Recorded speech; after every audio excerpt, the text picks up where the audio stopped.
All right, we are on. So, good evening, ladies and gentlemen, and race fans everywhere, to the socially distanced edition of Burnin Rubber for June 12th, 2020. My name is Sterling Siemens. I'm joined by my regular panelists, Justin Palmer and Hal Estep. And tonight we are joined by a special guest, former KCOU sports director and currently working in Houston, our good friend, Mr. Garrett Jones. Garrett, first of all, thank you for taking the time out of your schedule to join us tonight and discuss some topics that are happening around the world of motorsports. Yeah, it's good to be here, guys. Thanks for having me on. There's certainly no lack of stuff to talk about. Oh, for sure. So, I mean, let's not waste any time. Let's go ahead and jump right into it. We'll start with reviewing some of the stuff that happened over the weekend, beginning with IndyCar, because last week we had previewed the IndyCar season, made picks for the championship, the 500, and picks for the win. And Justin, Hal, and I went 0 for 3 because Scott Dixon completely ran away with it once he got in front of the field. He led over 3/4 of the race, if I'm not mistaken, went on to win the season opening Genesis 300 at Texas Motor Speedway for the IndyCar series. Other notable runs included Joseph Newgarden, as well as I'm trying to remember who was third out there. It was Simon Pagenaud. That's who it was. And as for other guys that had made some noise, Felix Rosenqvist had been running second for most of the night, but then crashed out with just under 10 laps to go. And Charlie Kimball, making his AJ Foyt racing debut, had been running up in the top 5, top 10 almost all night, and then crashed on the last lap from the top 10. So gut-wrenching for Rosenqvist and Kimball. But I'll start with Hal Estep on this. Scott Dixon, this is something that I forgot to mention, but if I remember correctly, this is his 18th season in open wheel competition with at least one victory. That ties the great AJ Foyt in that category. Dixon's just proving he's still got that dominant streak in him, right? Yeah, Scott Dixon, I think, has he's the most consistently dominant racer in IndyCar, and 18 straight years with a win. That is just absolutely ridiculous. I mean, think of all the great drivers over the years in any racing series. AJ Foyt's probably the only one you can think of. Richard Petty, maybe, who has done that consistently over that long of a period. Scott Dixon is probably a really underappreciated talent when you think about it, because we always talk about the next great star in IndyCar. I don't think we really appreciate how great Scott Dixon is, and he's still right there. So really, he's just trying to show us in the opening race, I'm still here, guys. You talk about your favorites for the championship. I'm right here. My name's not being brought up. I'm still here. A 5-time champion of the IndyCar series. He has almost all of his career wins except one are with Chip Ganassi Racing. The only one that isn't with Ganassi, his very first with the Pac West team in kart for 2001. Justin, over to you. Just overall thoughts on what we saw for the IndyCar series opening night. It wasn't the most entertaining race, I'll say that, but that's what you get when you have Texas. As of course, as we've known, this is kind of what we've been getting with Texas since the repave in 2017. But back on to Scott Dixon, he reminds me a lot of Kevin Harvick, like always underappreciated and kind of up there in age, and yet he's still here. He's still winning races. He's still always in that conversation and telling us, hey, I can still win anytime, anywhere, on any racetrack, heck, whether it be Indy or Road America, I'm still here. And he proved that again at Texas on Saturday. So, again, not the most entertaining of races, but that's Texas for you. But overall, it was a solid start to the season. The ratings were up significantly. And overall, it's unfortunately we gotta wait a month before we get back going again, but not terrible start to the season overall. No, nice solid start to the year, and it was a nice debut to see with the new aero screens as well for the cars that have been applied.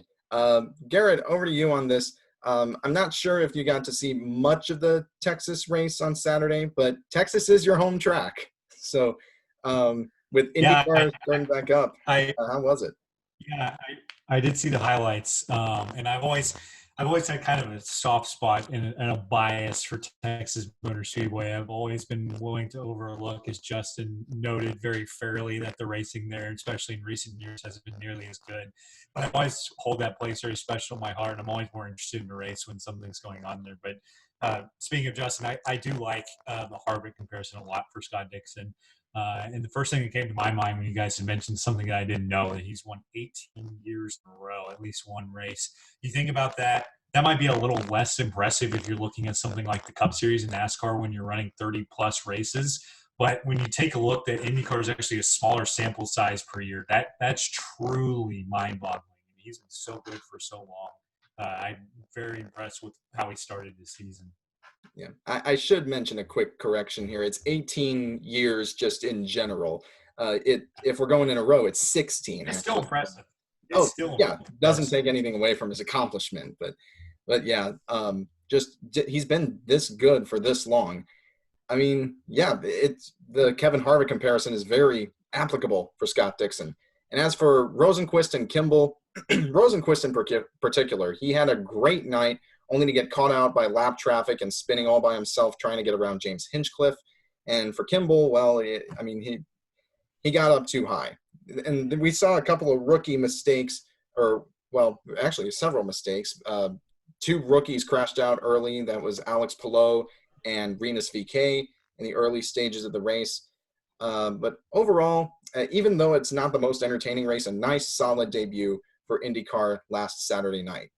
Over to the NASCAR side at Atlanta Motor Speedway. We'll just knock out the trucks and Xfinity races in one. They happened on the same day. We'll start with the Truck Series race because that was first. It was Grant Enfinger who stole the victory from Austin Hill on the last lap, completing a pass going into turn one. And it was Enfinger who gets the victory. Austin Hill almost wins it in his home state, but he comes home in second. Kyle Busch actually led the most laps, but got caught out because of Jordan Anderson hitting the wall and then Busch having really nowhere to go and no caution coming out. And Busch proceeded to throw a tirade at NASCAR officials over the radio. So, I mean, that's Kyle being Kyle at this point. Other noteworthy things is that Johnny Sauter was disqualified of his, I think it was top 10 run, but he was disqualified because of issues with tire measurements. He was kicked all the way back to last place in the field. And unfortunately, and I put this in, there was one truck out there that made some headlines for all the wrong reasons. Brian Doza and the 28 team, that truck, it spun out twice in the first 10 laps and was going laps down very quickly. And it makes you think that they just brought the wrong setup for that track, which from what I heard, that was the case of what was going on.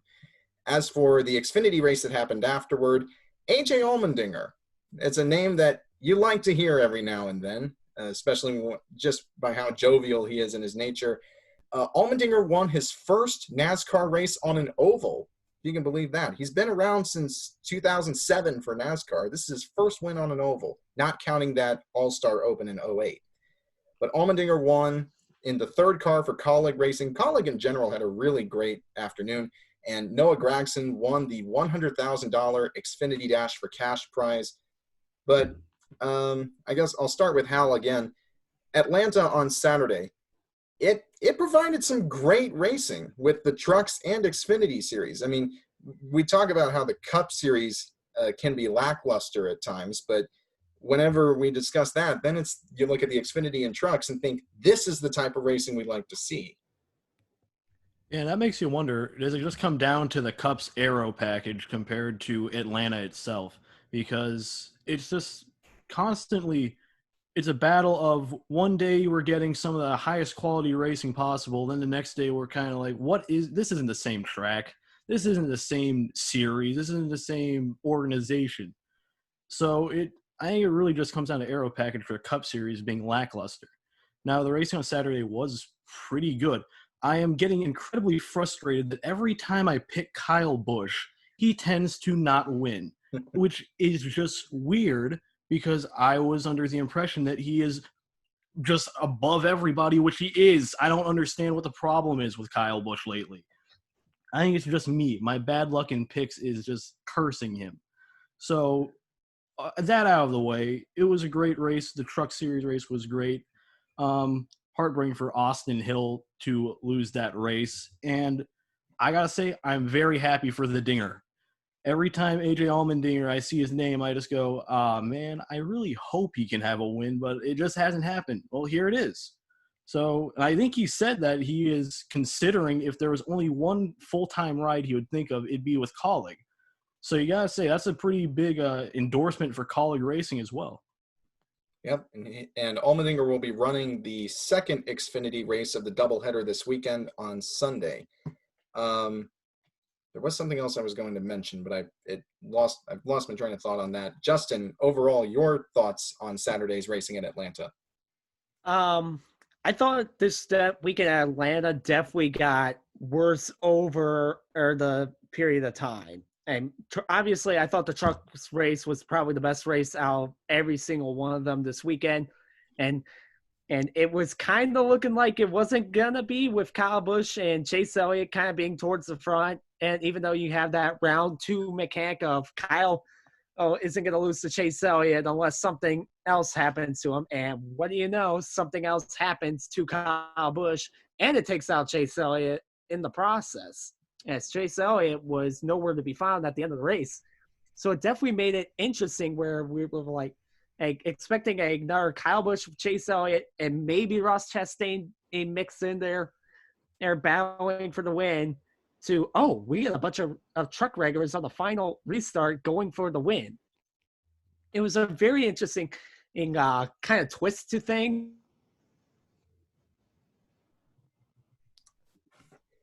Yeah, just overall, it was really, really nice to see on the trucks. By the way, one of the things I should have mentioned is that Austin Hill, he had the lead late in the going up until like 2 laps to go, and then Chase Elliott spun to bring out the caution, and you could hear the commentators in the booth. They're like, "No, don't bring out the caution! No!" So they were getting into it at the end. Justin, I didn't mean to cut you off if you were still saying something else. I had internet issues, so I was trying to figure out what those were. All right. But anyway, Garrett, any thoughts from Saturday's Atlanta racing? I'm with you guys. I think AJ Allmendinger's always been a really easy guy to root for. You go back to his one sprint win, came on a road course at the Glen over 6 years ago. It's hard to believe it's been that long, 6 years. And yeah, it's kind of redeeming for a guy who lost his cup ride. You blink and suddenly you're fighting for a spot in the Xfinity Series, and sure enough, him to get a win, I'm sure, is huge towards his confidence. And I've always been fascinated by the road aces, if you will, and just how they respond to some of these intermediate tracks. And it seems weird. It seems like a weird pick putting him and winning a race in 2020 on an oval, but that's par for the course for this year, I suppose. Yeah, and just also how Open Wheel Stars managed to do in Atlanta too. That race in particular, because I remember when Juan Pablo Montoya, when he first got into NASCAR, his first Cup top 5 was at Atlanta. They were there in the spring, so just interesting to see how it's people you don't expect exactly to be up front so early on, and then they're there. With Allmendinger, I also found it interesting because in the back of my mind, I just kept thinking, oh no, Allmendinger's going to get disqualified because we've seen it happen to him twice before last season. And it actually didn't happen this time. So, I mean, kudos to keeping the car legal and to getting the win. Also, congrats to Noah Gragson for the Dash for Cash. He finished second. He was getting close to Allmendinger there at the end, but just ran out of time. The next Dash for Cash event is going to be at trying trying to see. It will be at Homestead, June the 14th. That's this Sunday. So we'll be able to tune into that. Now we go on to the Cup races that happened. Kevin Harvick won in Hotlanta, Atlanta Motor Speedway. It was, to put it lightly, a snoozer. But it was also a really hot one in Atlanta. Bubba Wallace, who made some headlines before the race, which we'll dive further into later in the show. It was clear that he had suffered in the heat, and he wasn't the only guy. We saw Ryan Newman against the pit wall. He looked exhausted after the race, but Bubba Wallace fainted after he got out of his car. And then Fox Sports was trying to interview him, and he gave some answers that just didn't seem really, they didn't seem really Bubba, if you know what I mean. And then he fainted during the interview, but we'll talk more about that. But another thing to discuss, even though Kevin Harvick won, it's his 51st career win, second win of the year. Congrats to Harvick. But a lot of people were saying, okay, this race is pretty boring. So a couple questions to think of. What was the problem with the race? Hallie, Steph, was it that Atlanta is in desperate need of a repave, or even the aero package for the Cup cars? I'll add that one in. And then, do the races need to be shorter? I don't think they need to do a repave. I think it is the aero package, and I think they do need to make the race shorter, especially with the rescheduling in the middle of June. It is hot, and I don't understand why you're going to race 500 miles in the boiling heat. That's my biggest problem with this race. A boring race will come. That's fine. But this was dangerous for the driver's health, because we saw the schedule change, and we knew at some point there's going to be some heat-related problems for the drivers. And if we could see that a mile away, they should have seen it a mile away, because we still got to go. Don't we still have to go to Texas later this month or next month? Next month they're going to Texas. NASCAR is. They're going. July. Yeah. A July afternoon in Texas. And they're going to Homestead this weekend. Homestead this weekend. It's going to keep happening. This is going to be the most brutal stretch of races I think these drivers have gone through. And it's kind of, I don't like how we're going to have these really long races, because these guys are going to have the worst time. I can get over a boring race. I can't get over seeing Bubba Wallace faint in the post-race interview. This is detrimental to their health. I mean, it was frankly terrifying to see that happen live. And not to mention, they're going to Talladega the weekend after Homestead. So fingers crossed, and God hoping none of these drivers get heat stroke. Justin, anything to add on? 2:30 East, 3 o'clock start time, aim for Texas Motor Speedway. Just saying, that should not be a thing coming up. I said it before, and I'll say it again, and I tried to warn you. Someone was going to get heat stroke or get heat exhaustion, and before this was all said and done, it happened way earlier than I expected. But this was just stupid. Why are we doing 500 miles in Atlanta just in the daytime? Hey, Atlanta has lights. Texas has lights. The only track that doesn't have lights in the South is Talladega. That's unfortunate that we're going to have to run it in the daytime, but I can understand that because the track doesn't have lights. We have to do that. But for everything else, why are we running it in the daytime? And when these drivers when half of these teams do not have cooling suits. Bubba Wallace's team does not have a cooling suit. They can't afford it. They couldn't even afford, or they plug, which cost them not one, but 2 races in Charlotte. And half of these teams are in a very tight budget, and they cannot afford their cooling systems for their drivers. Yes, we'll get to the other heating incident in a bit, and that one wasn't really on NASCAR, or that was more on just the unfortunate situation into a certain driver. But and going back to this race, it was definitely a dud. It was not a good race, and we were due for this. I will say we were due for a pretty poor race. We've kind of been lucky this year, or that we went, I would say, 9 races with pretty solid races. It's excluding the final lap of Daytona. But other than that, we've had a very good schedule so far, and we've had very good racing to go along with it. So, was it the package? I could see a little bit of it being the package. Was it the fact that Atlanta's in need of a repave? I would say, yeah, Atlanta may need a repave at this point, and because we're not seeing the track getting any better in terms of a racing product. Now, if there's, again, I don't want the bumps to go away. I don't want this track to become smooth. But it's at a point where we're not getting better, we're getting worse. This track is getting worse every single year, even though it's fun to drive. And the final thing, should this race be 500 miles? Heck no. No, I think any track at this point, a mile and a half at this point, should not be a 500 or more miles, except for the Coca-Cola 600. I do have to make the asterisk for the 600 because that's a traditional race. But overall, this was not a good race. And Garrett, I don't know what you think, but I'll turn it over to you on this. Yeah, I agree with a lot of points made.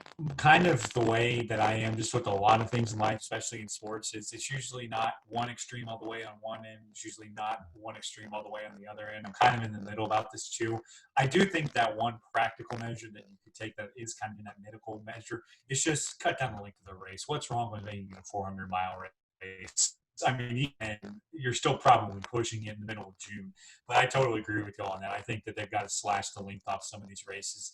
When you've got such a tilted schedule, everything for a loop, why not just change that too? You know what I mean? I think now it's going to be now or never changing things like that. Yeah, I'll go ahead and speak my piece on this because I think Atlanta probably is due for a repave, as much as a lot of diehard fans will be like, no, not a repave, no. But it's bound to happen at some point, and it's unfortunate. But the worry is that, and I think what Justin was alluding to was, and no offense, Garrett, don't turn Atlanta into Texas. Just don't make it a 5-lane superhighway and turn one that is flat out that you can drive like an LA freeway. The bumps are really characteristic. The surface is abrasive, and with the repave, that's probably going to be gone. But over time, if they do a repave, hopefully Atlanta will be able to get that back. The last time it was reconfigured or repaved was 1997. And that was when Atlanta was much like modern-day Homestead. It was like modern-day Homestead before the repave, and then after it's more like Texas and Charlotte, a little bit combined. So it'll be interesting to see what happens with Atlanta, or if there are any changes made to the aero package. And as for the length of the races, unless it's the Daytona 500, the Southern 500, or the Coke 600, or maybe the Bristol Night Race and one of the Talladega races, just don't have it at 500 miles. You can do it at 350 or 400 or heck 500 kilometers. I mean, it seems to have worked really well for tracks like Darlington and Charlotte from last month. So why not go and measure it in kilometers instead of miles? That seems to be a pretty practical way of doing it. I'll add one more race that can remain at 500, Martinsville. Yes. Martinsville, I am fine. Absolutely fine. Do not touch the short tracks in terms of their length. They're already short enough in terms of mileage. We're good with those lengths. Yeah. Short tracks can stay. And speaking of short tracks, this is the last one. Martin Truex Jr. turned Martinsville into Martinsville. Funny joke, knee slapper. I'll be here all week. MTJ, he won Martinsville. This is the second consecutive Martinsville race that Martin Truex Jr. has won. Is it safe to say that he is a short track master? I mean, we saw Rick Allen like a long time ago say, Martin Truex Jr., who's never won on a short track. I mean, you can't say that anymore because Truex has won 2 short tracks in very quick succession now. Other highlights or well, not so much highlights, but noteworthy things, because this isn't a highlight. Austin Dillon got involved in an incident earlier where the crush panel was damaged on his car, and he had to be taken out of the race on a stretcher after he came down pit road. First of all, props to Austin Dillon for being a trooper and running that car as far as he could before he just couldn't take it anymore, because we've seen incidents like that. I remember Brendan Gaughan in 2009 at Texas, where the crush panel was damaged, and basically the equivalent to that, or maybe not equivalent, but what it's like is kind of like carbon monoxide being leaked into the car. So that's really tough to deal with. But Austin Dillon, he was checked at the infield care center, and he's doing all right now. He'll be in the car for this weekend at Homestead. And another thing that the way Justin phrased it was how fans will be talking about damn cheating Yoders, how Toyota, with Martin Truex Jr.'s Toyota, the right front fender was basically torn off the car, and it seemed to give him a little bit of an advantage. Is that valid, Hal? I'm not gonna say it's valid. I will say there's a bit of a trend of things like that happening. If you remember a few years ago, Kevin Harvick's rear window, that was a big topic of discussion because he was dominant with that car, and then they kind of dropped the hammer on that, never did anything to Harvick because Harvick got out of the way because he knew what was coming. I have a feeling Martin Truex Jr. will be smart enough to get out of the way when NASCAR decides to drop the hammer on this, because I don't think it gave him that much of an advantage, but they don't want to even give the hint that there could be some alterations that are giving certain drivers advantages. They don't want to think about that, so I wouldn't doubt that they drop the hammer on it soon enough. But definitely didn't help the perception of them cheating Yoders. It is the biggest, I'd say the biggest misconception from the casual NASCAR fan on Twitter. The Toyotas are not cheating, and if they are, it is not any more than every other team that bends the rules. Trust me, it's not as bad as Facebook. Justin, your thoughts on it? I mean, hey, these are the same people who think the T-Rex cars say, okay, hey, let's be real here. But it may have given them a little bit of advantage, but I don't think it was certainly enough, because you would have seen Kyle Busch, Dave Hamlin, Eric Jones, and Daniel Suarez all hop on board as soon as they figured out, hey, maybe the 19 is doing very good because of that. Because Toyota was absolutely nowhere in this race. Hey, so overall, nice, a solid win for Truex. We knew he was going to get one eventually. It was just a matter of time. And really, I said it before, one Toyota win down, two more to go for the month of June, I have a feeling. Yeah, and I'm just looking at the race results now. Truex was the highest finishing Toyota, obviously, with the win. The next highest Toyota in the field, Kyle Busch, was 19th. So, yeah, long gap there. Garrett, your thoughts on the Martinsville night race, the debut Martinsville night race, I should mention. Yeah,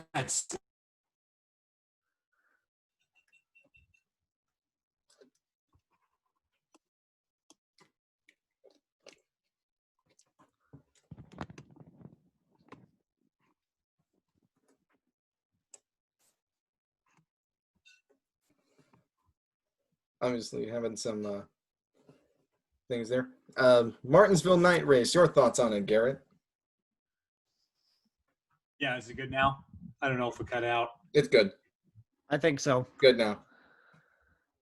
Cool. Yeah, I was just going to say, like, watching that, and I sat there and watched it, and I was like, did they say that it's really the first night race? And I thought, of course it is. I'm thinking of Bristol that's constantly run under the lights in September.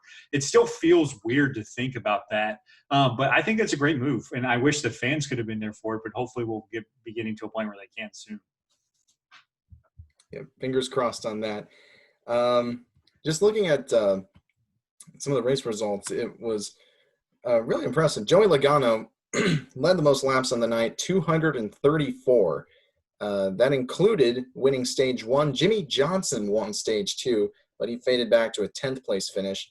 So Martinsville, I mean, it was all right. It was a good, solid debut race, and given events that had transpired earlier in that day, there were quite a few fans that had tuned in, contrary to what some sect of the fan base will tell you. Don't listen to them.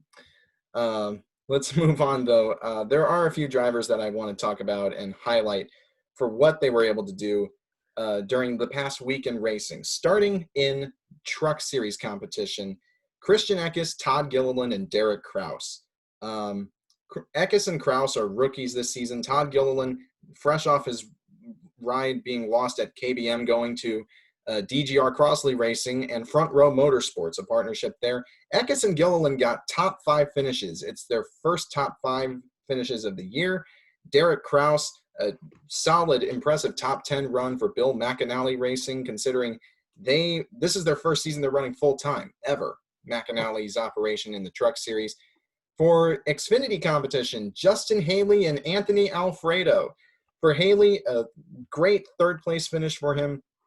Colleague Racing got all 3 of their cars in the top 10 for Saturday's race. And for Haley, this is his highest finish of the year. And so far this season, he's showing some marked improvement in speed to the point where I'm starting to think he's going to get that first win of his Xfinity career this season. And just fingers crossed he doesn't get robbed of it like he did at Daytona a few years ago. As for Alfredo, the man they call Fast Pasta, got his second top 10 finish in his third Xfinity start for Richard Childress Racing. I mean, he had some unfortunate luck with DGR Crossley and trucks last year, but he's doing pretty solid in the Xfinity side for RCR.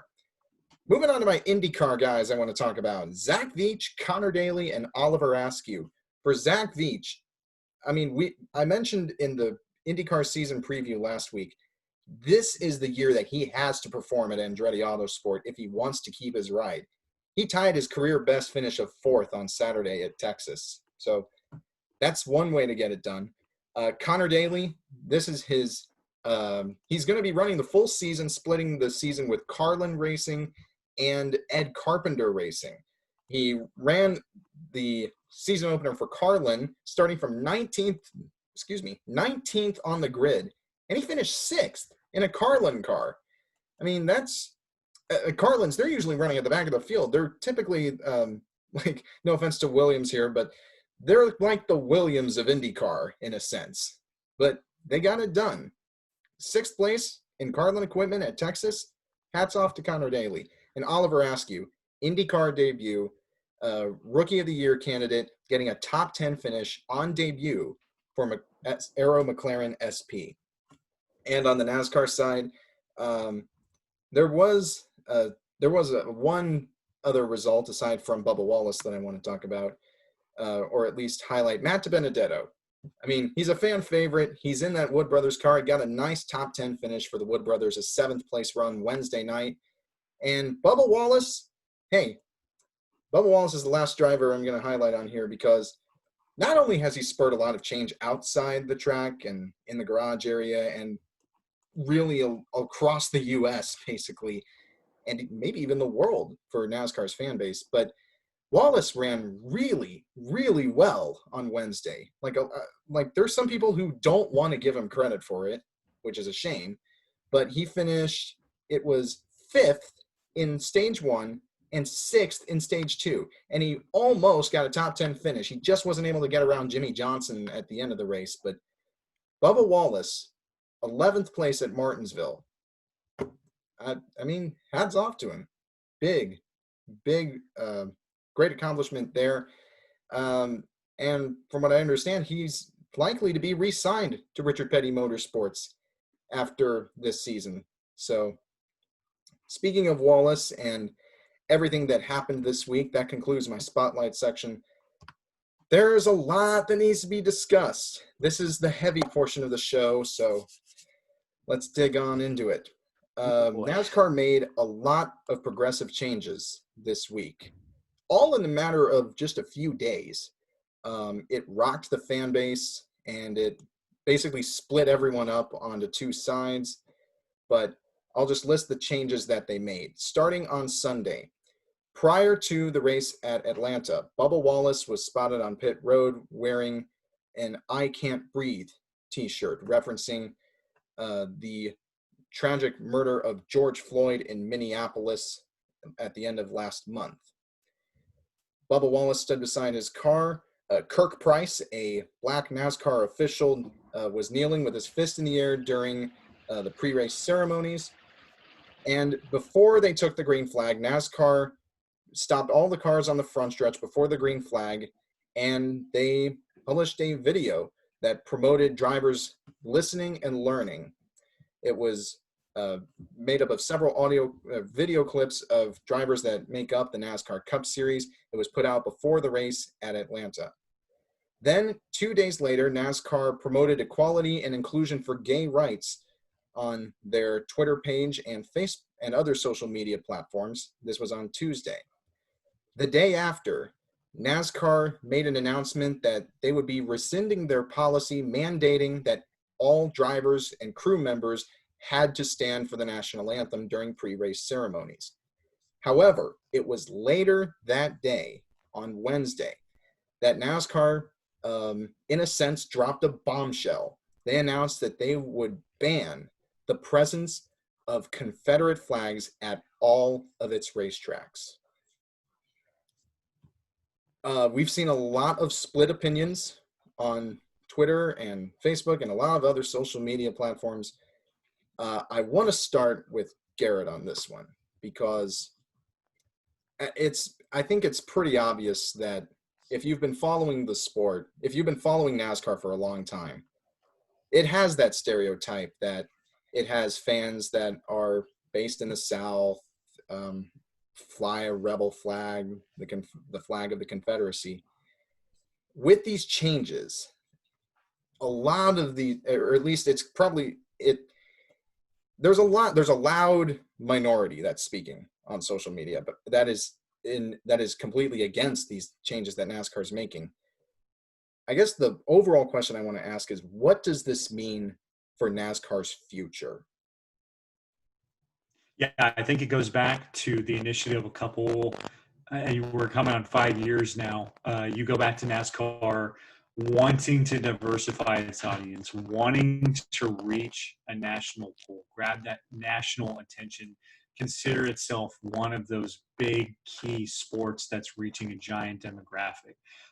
And this has really come to a head this year. And to be honest, the first thing that I've noticed, especially since we've come back from a time away because of the coronavirus pandemic, is NASCAR's taking a move and proving how woke it is, if you like that word, with how serious they're taking social distancing and masking. I mean, it's easy to notice. You watch the broadcasts, there is no line crossed. The reporters, when they're doing interviews, even though you could say that, like in Victory Lane, when the driver's by himself, is there really a need to wear a mask? When a driver gets out of the race car immediately, does he really need to wear a mask? Or if they're socially distant, it's probably going to be okay. But no, there's zero tolerance. NASCAR is making sure that those people are wearing masks, that the reporters are staying 6 feet distant. And I think that's at that point when NASCAR decided it was going to take those requirements so seriously, I think that's when it kind of opened up the floodgates for all the decisions that you mentioned, Sterling, to take place. They have drawn a line in the sand. They have planted their foot and said, this is the direction that we're going to go. We're going to commit to that path that we kind of waffled on for a couple of years and trying to reach a vast audience. And I also just think that it's kind of a sign of the times, really. I mean, whether you like it or not, you look around and our society is changing. And you look back over hundreds of years, we adapt and we change as a culture. Certain things become appropriate, certain things don't. And I think we're just in one of those times, kind of aided by the unfortunate death of George Floyd as serving as a catalyst. We're in a time of change, and NASCAR has decided that it's going to roll with the change. And that's what we're seeing right now. But I really think that it's come to a head over the past 5 years and has really been pushed along by how willing they've been to follow the coronavirus CDC guidelines. Yep. I'll move over to Hal for the next topic of discussion. How overall, how will this affect NASCAR's future? Oh, this is something NASCAR needed. They needed to embrace these changing times because that stigma is something you do not want to carry in this time. The stigma of your fans are Southern rebel flag waving, let's just say the word racist. That's what people thought. It was the horrible stereotype that was really, it was worse last month when the Kyle Larson incident happened. This is a discussion that has been ongoing for the last month and has finally hit the point where NASCAR said we need to do something and we need to do it now. And Bubba Wallace going on CNN and talking with Don Lemon about how he wants the Confederate flag banned, that went a long way because a driver himself said he doesn't want to see that flag there. And I think that was what forced their hand right there. We got to do it. It's time. We can't have that waving. You don't see it at every other major sporting event. You don't see that many rebel flags at those sporting events. If you want to be taken seriously as a sport in this day and age, if you want to be a major sport, you have to get rid of that flag. And beyond that, I think really Bubba Wallace drove the change this week. Bubba Wallace was at the forefront, and quite frankly, I think he's going to transcend just NASCAR as a whole because he's become a voice. So in that regard, I think also just in terms of sponsorship for NASCAR, this makes them so much friendlier to sponsors when they see this going on. We talked about how it was really troublesome to think about the future of NASCAR in general. I feel like this week has shown that NASCAR's future is brighter than we think because they are embracing the times, and it is bringing so much positive energy from social media. You have football stars like Alvin Kamara and former Super Bowl champion Bernard Pollard posting on social media about how they watched the race and they enjoyed it. And it came from Bubba Wallace's message, the Black Lives Matter sponsorship on the car. That brought so many eyes. I think that this is very good for NASCAR's future, and quite frankly, it's a long time coming. And I don't want to say it's too late. I think it should have happened earlier, but the fact it's happening now, kudos to NASCAR because this is going to help them just survive, really. Yeah, Justin, over to you on this. I know a lot of people are saying that they are proud of NASCAR and how like this has been a monumental, but I'll be honest, this should have been done 5 years ago. This should have been done when Brian France was in charge. This should have been done when the offering of a Confederate flag, the swapping was going on at Daytona. This should have been done 5 years ago. This really should have been done 5 years ago. It shouldn't have taken Bubba Wallace to speak up.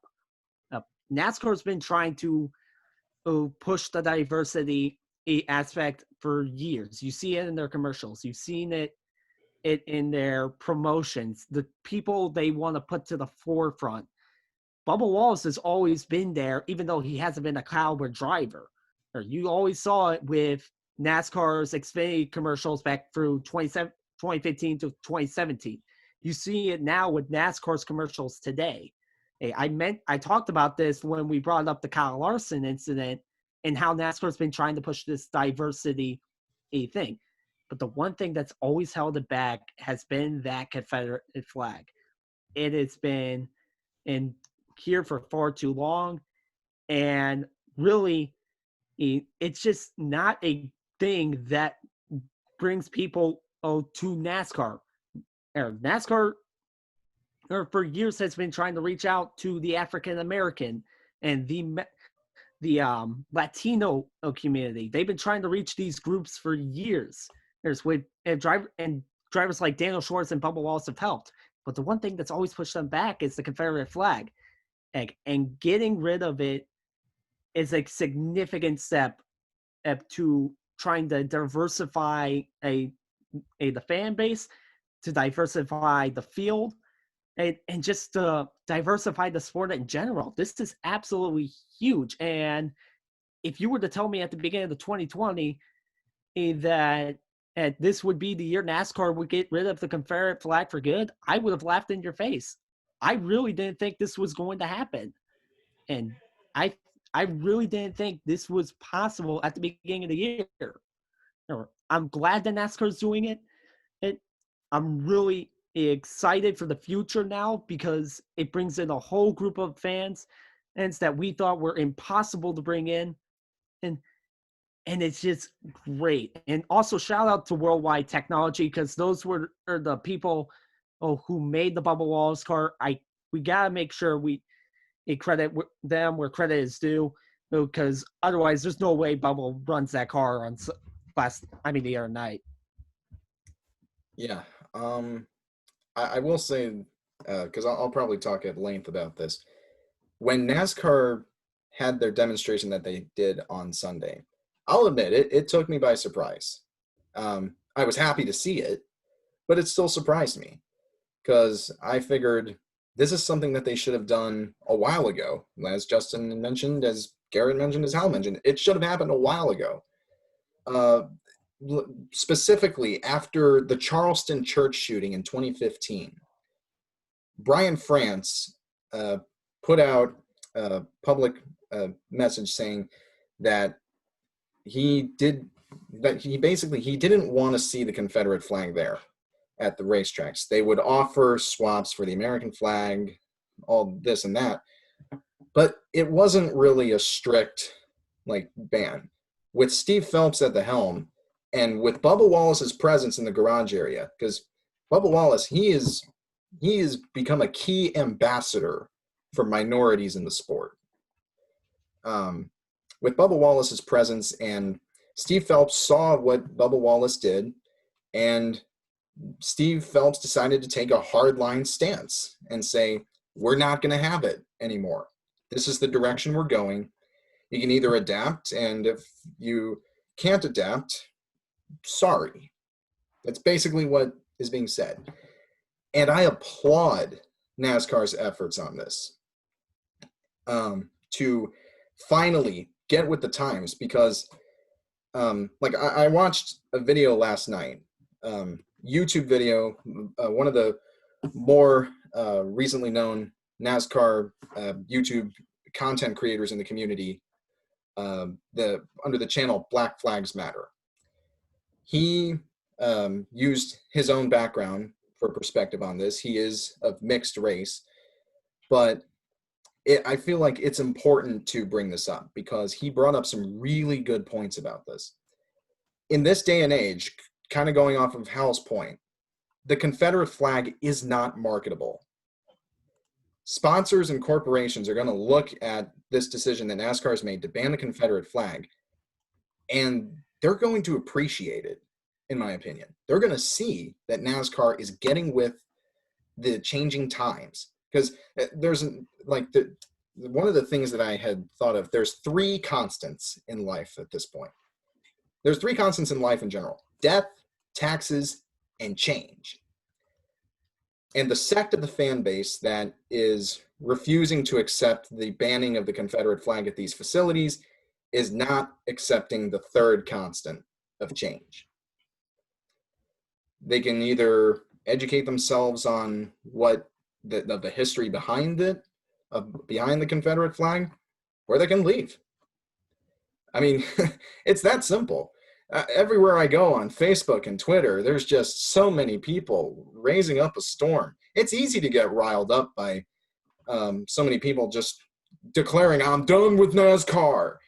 And yet, by the way, side note, I bet some of these people that are saying it, deep down in the back of your mind, you just have the feeling they're going to be tuning into the next race. It's just going to happen. But that's a little off topic. But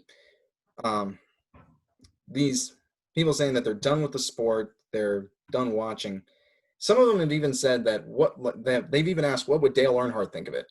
Dale Earnhardt was against the Confederate flag. I mean, it's in a book that was published a while ago.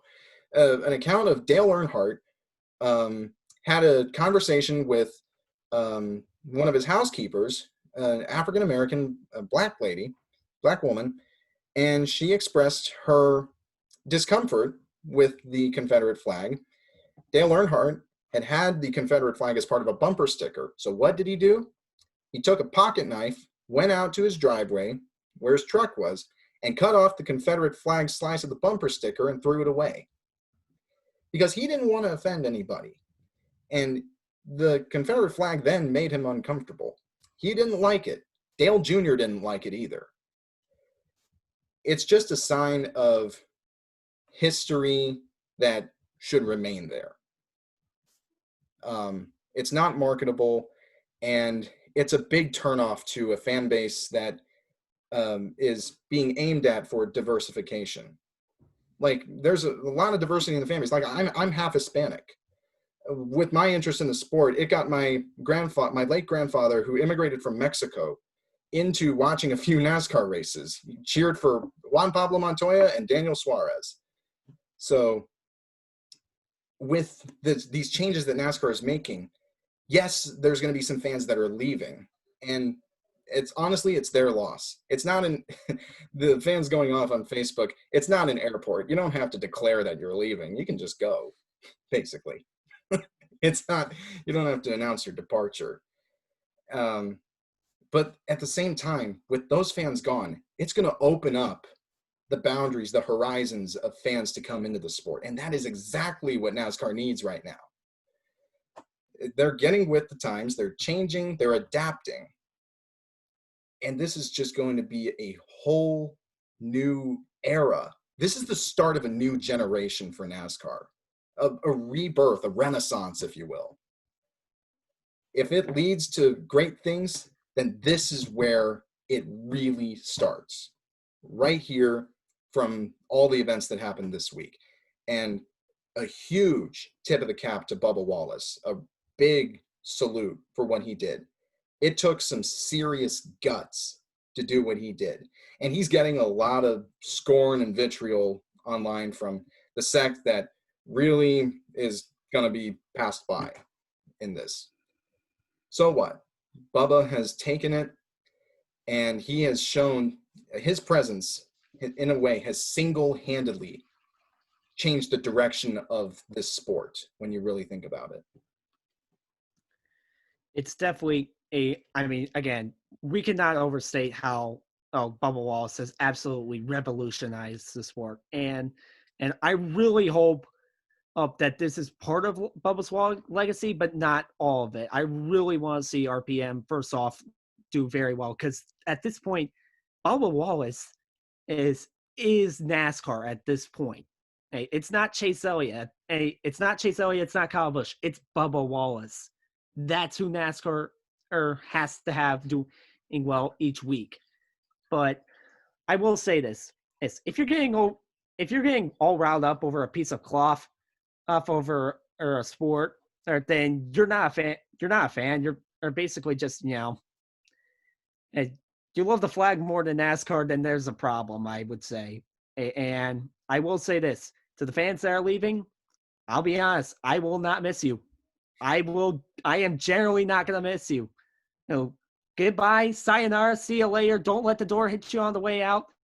I am glad that you are gone, because as we are finally we're hopefully getting rid of the stigma. We are hopefully getting rid of the stigma that has perpetually tortured sane NASCAR fans for about 10 years now.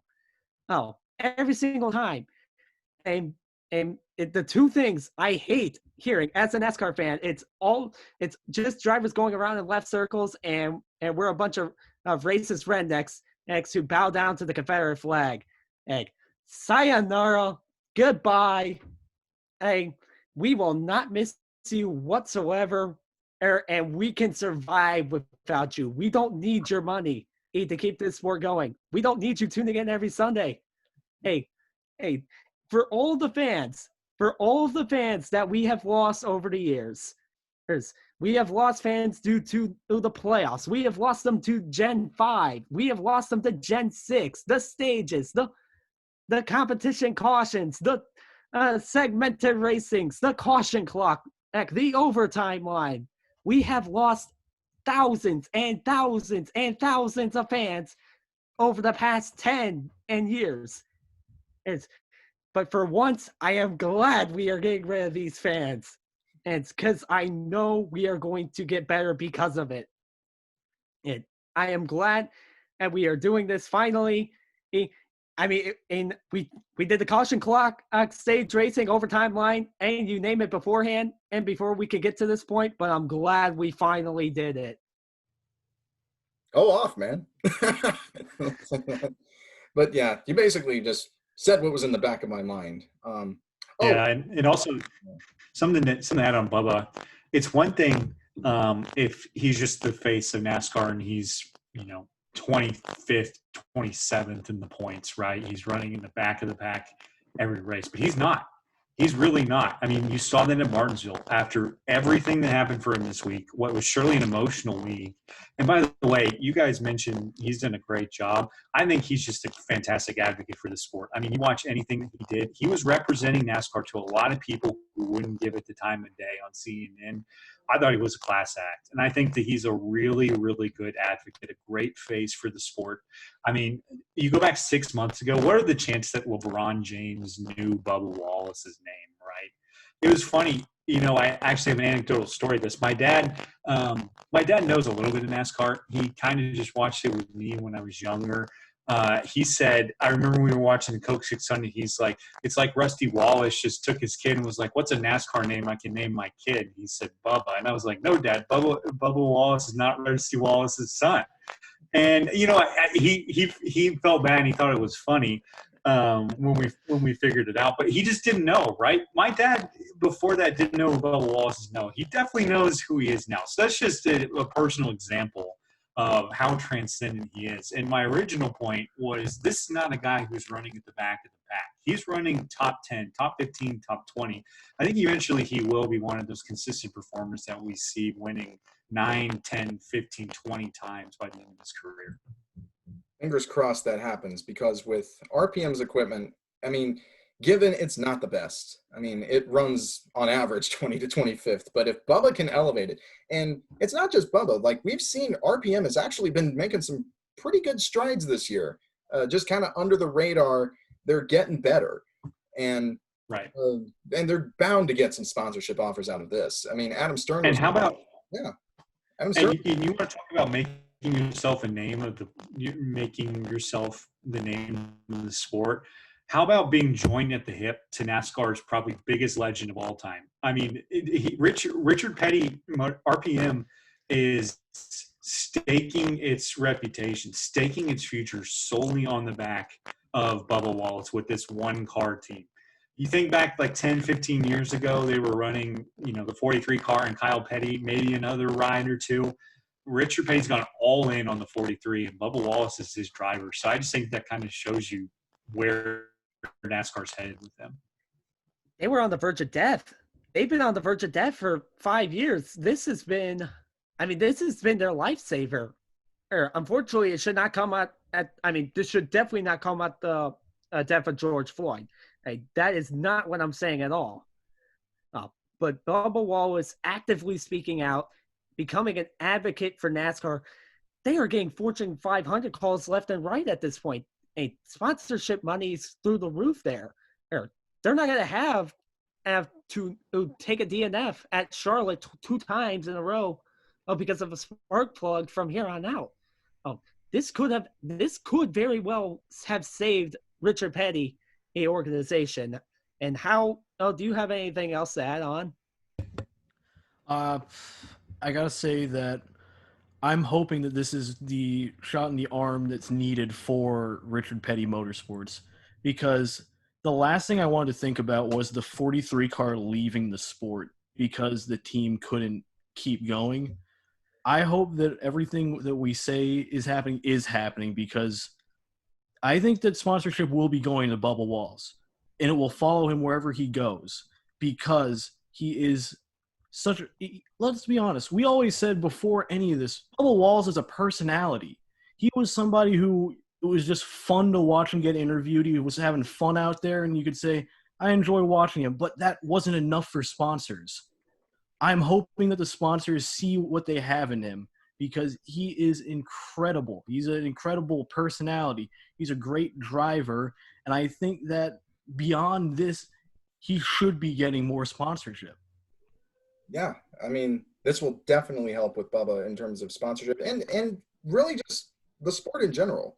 With everything that's happened, fingers crossed that this will actually happen, that sponsors are going to see this and be like, oh, wow, they actually did something.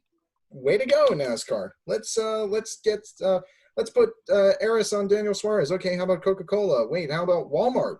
Walmart, get some sponsorship on there. Target left, the door's wide open now. Get in there. So, yeah, I feel like this is just a really great thing for NASCAR. And also to that one driver, Ray Cicerelli, who made that Facebook post saying he's quitting. Yeah, bye. It just be like those flight attendants from SNL. Just be like, bye-bye. Yeah, so. You're 37th and 40th in owners' points. And it's in a field where we have 47 trucks trying to qualify for a race every single week. We don't need you. Congratulations. You have your 15 seconds of fame, and then you're backtracking faster than what your cars could ever perform on a racetrack. Okay. Congratulations. And let's be honest, when they dropped the field down next year, he was going to be out of the sport anyway. I mean, yeah. What was it? I think Toby Christie had had called Ray Cicerelli after the incident happened, and Cicerelli had said he was planning to retire at the end of this year, but this was the straw that broke the camel's back. I'm like, right. I mean, it sounds like you really spoke your mind there, and now you're doing a 180 like Beam Designs. Yeah, Beam Design, another thing. That's a whole other can of worms when they said when they were coming out again. There's a lot of people that have been exposed for their beliefs now. Beam Designs, they got dropped by Jimmy Johnson, Kyle Busch, Ryan Blaney, Bubba Wallace as a helmet designer and painter. One of the IndyCar flagmen has been fired because of tweets that he put out that were against NASCAR's policy changes. So, oh well, their loss, our gain from the logical fans. Finally, because of this, I feel like I won't have to defend my fandom of the sport I have cared for so much. Hallelujah. I can proudly say I am a NASCAR fan. However, I am going to say this. We can talk about NASCAR, and this is absolutely huge. This is absolutely huge on their stance. However, we got to see it more in action. We got to see it this week we got to see it not this week, but next week at Talladega. We got to see it when the fans return. We got to see it a NASCAR continue to make steps forward to actually make it. I've seen this. I mean, we've seen this before. Companies is doing all of the talk and not backing it up. We here at the company believe in whatever we care for right now. That way we can invest into the product. I really hope that NASCAR is making a sincere effort to continue to develop and grow and try to learn and try to atone for the mistakes of the past. Yes, I gotta see it in action more before I can fully celebrate it, because as unfortunately NASCAR is not out of the neck of the woods. We still have Kyle Larson. We still have Richard Petty's comments, and it's from 2017. And there's a lot that NASCAR needs to do to get it to get kind of more with the times. And I will say, I don't want it to be like the NBA. I don't think many fans want it to be like the NBA. It's never going to be the NBA when it comes to social movements. Right. I don't think that's NASCAR's place. And also, I do have to make a quick point to the people who are saying, hey, I'm sick and tired of NASCAR being political. NASCAR's always been political. Yeah. You look at 2016, that's the example. Schemes out there. I mean, for crud's sake, the NRA sponsored the Bristol night race for like 5-10 years. Yeah, that too. So, I mean, nothing wrong against that. It's their money and they can throw it wherever they want. But NASCAR's always been political. it's always been, and you've always had those Trump 2016 cars, or just a bunch of different groups and investors coming in, and that are on both sides. It's really, I mean, Kim Kardashian had stuff too, and that's besides the point.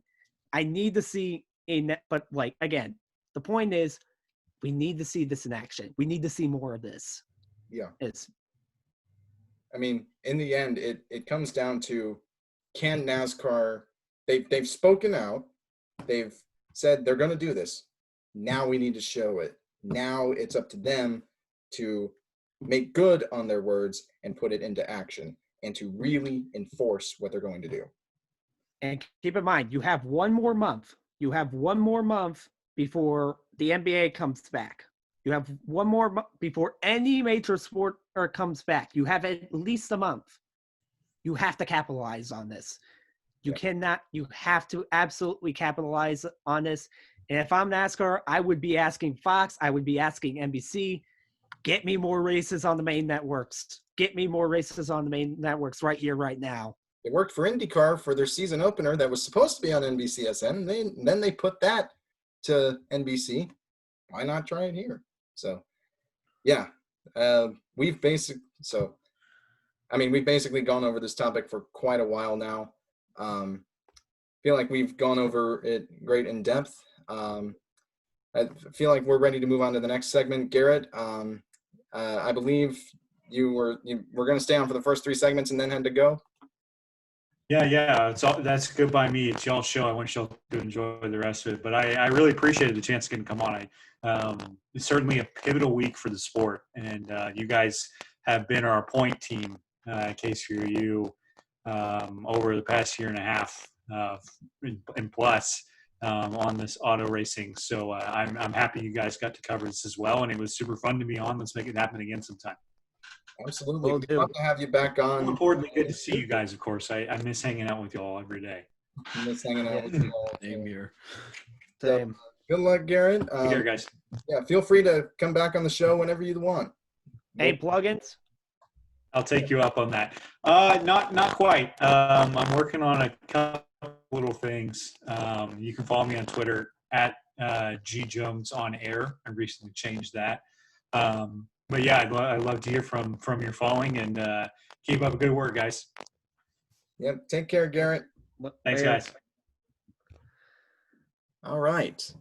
So with that out of the way, we've gone over the policy changes. So I feel like, I know what it's. We have one more. We actually got, what was that? One more? We have one more policy, a thing to talk about, and it ties into a little segment that we have been doing for the past couple of weeks here, or months, I should say. Yeah, I think how kind of lead into this. Is there anything, and I mean anything, we are desperate for content on this. Please. Is there anything on the Money Team Racing? Please let there be something on the Money. Today is your lucky day. Woo! There is something on the Money Team. Now, it is a statement from the Money Team, which also has some information from Adam Stern, which I'm still skeptical about and overall, but the statement reads, It's still something. Keep going. Yeah. We at TMT Racing fully embrace the efforts by NASCAR to recognize the injustices faced by people of color and the need to listen, learn, and act.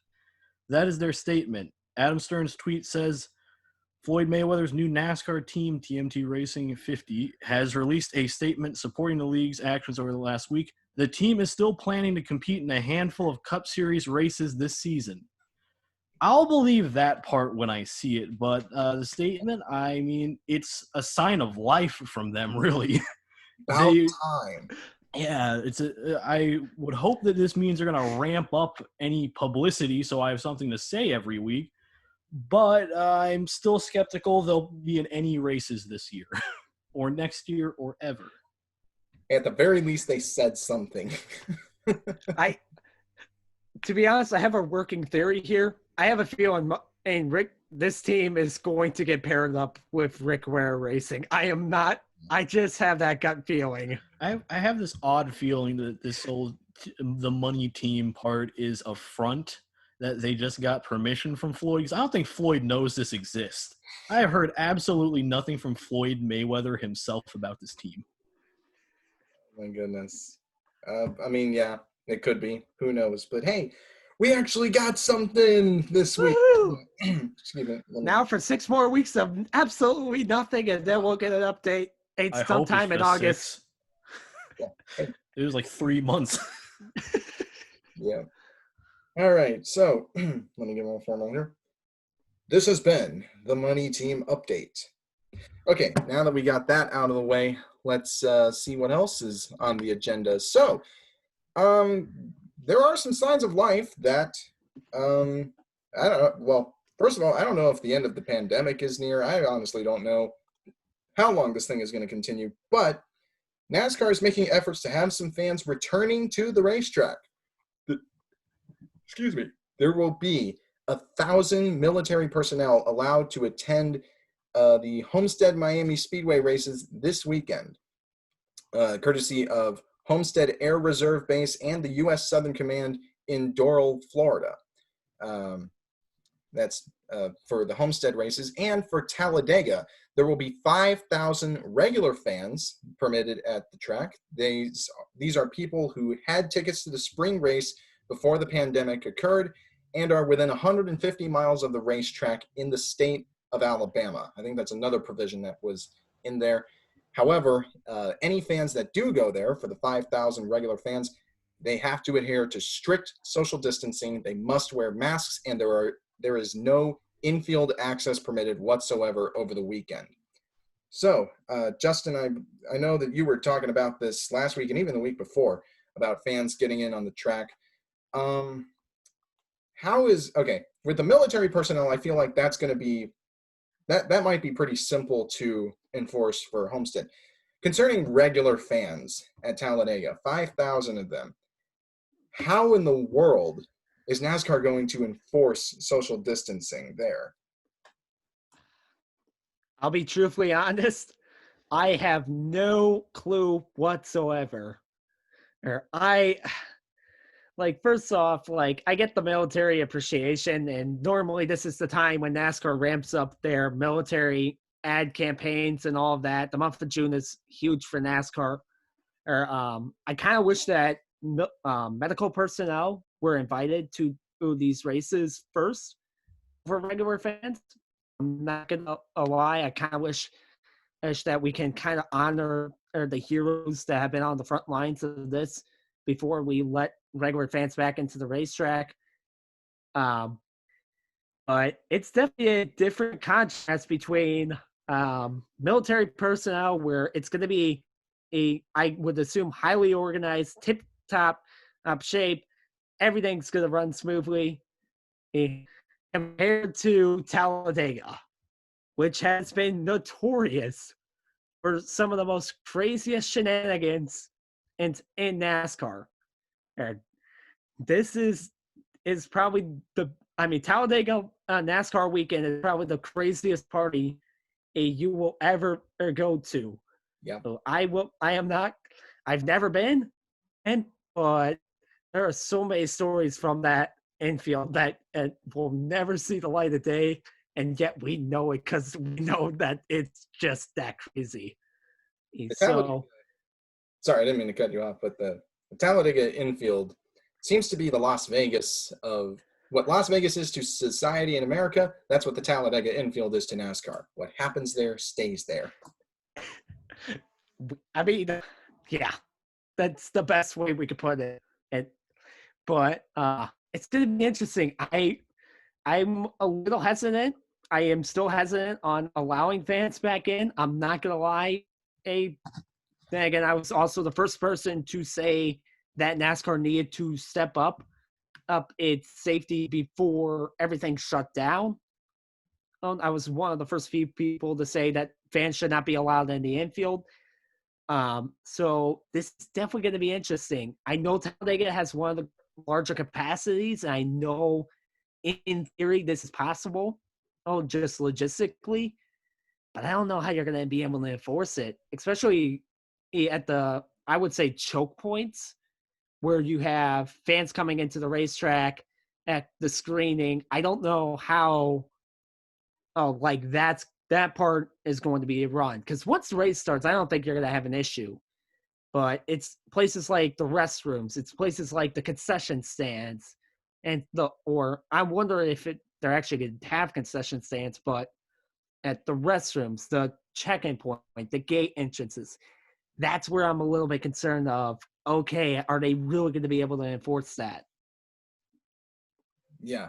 Like, I mean, one of the things I'm concerned about with allowing the fans in at Talladega, I mean, if they keep their masks on, that's fine. But like, what if they take their masks off and actively, like, I don't know.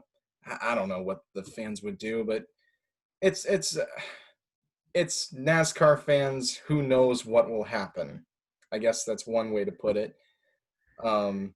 Anyway, enough from me. Hal, your take on everything with this? Can NASCAR realistically police social distancing efforts at Talladega? Police, you're gonna need the security guards to do a very good job of going up and going, hey, that's not 6 feet. You go over there. You don't go over there. But I think it's gonna be tough. I think they can do it. It'll be very difficult though. I also think that you have to have concessions open because people are going to need water because it is Talladega. It's not going to be it's not going to be a night race. So people are going to need to go get their water. I feel like that's going to be difficult to enforce social distancing unless you have them 6 feet away scream their order and then have them toss the water bottle. I don't think that's a conceivable way to do it, but they could find a way, maybe. But you have to keep concessions open, in my opinion. You know how bad it's going to be in terms of heat. You got to just keep it open.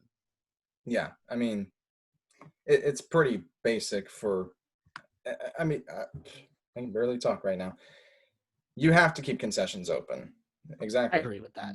You got to, because with Talladega, they're going to be running it in in June.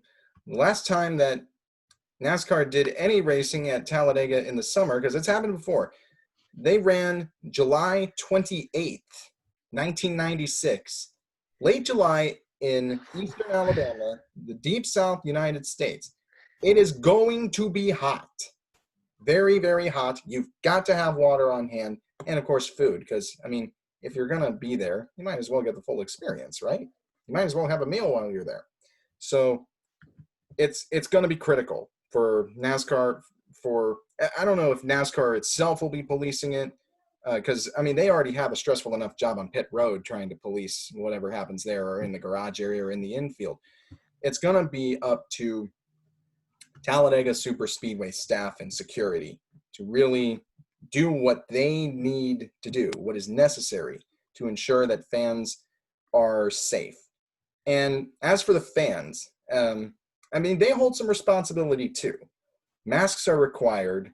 If you take it off, it's not going to be a good look. But if there's one thing that can be applied, which it seems a startling number of people around everywhere seem to have so little of, you just got to use common sense. You know, don't be breathing on people you barely know. Don't be actively trying to cough on them, because then you're just trying to get somebody sick at that point. So, I mean, it's up to the fans. They have some responsibility on this too. Get a drink, have some meals. Just, you know, don't be an idiot. Don't be a racing idiot. To quote Bob Jenkins, or to paraphrase him, don't be a racing idiot. I will say, hey, you can take the mask off to get a drink. And we don't want anybody trying to Ryan Blaney either or drinks here. We don't. That's something we don't want, and we don't want people getting dehydrated in the stands. Yeah. But I mean, I'll say this: Talladega is probably the best and the worst track to be trying this out on in terms of regular fans, because as it's a 2.6 mile racetrack.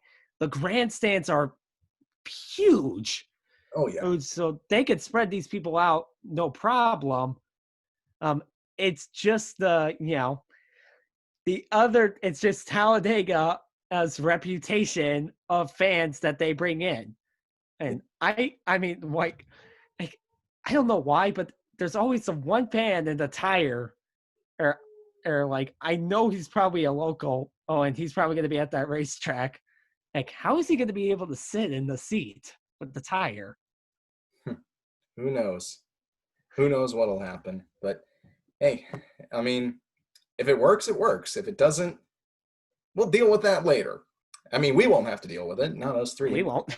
Yeah, we're all around the state or in the region, basically, minding our own business. So I don't know. NASCAR will have to deal with it though if it does get to that point.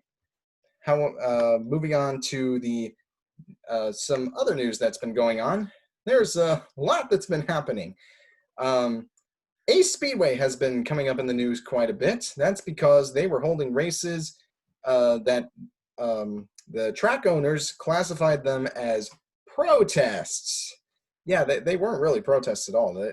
Let's just cut to it. They were holding races, regular races without social distancing and fans packed tightly together. Now, this article, in fact, I'm going to go ahead and share the screen on this one. Courtesy of ESPN and, Associated Press. I should say that, Associated Press. Recently, a North Carolina judge ordered a small stock car track to halt racing after state health officials declared that large weekend crowds at recent races had violated an executive order by Governor Roy Cooper of North Carolina designed to halt the spread of COVID-19. Media outlets had reported crowds at Ace Speedway exceeding 2,000 people, which it doesn't sound like a lot.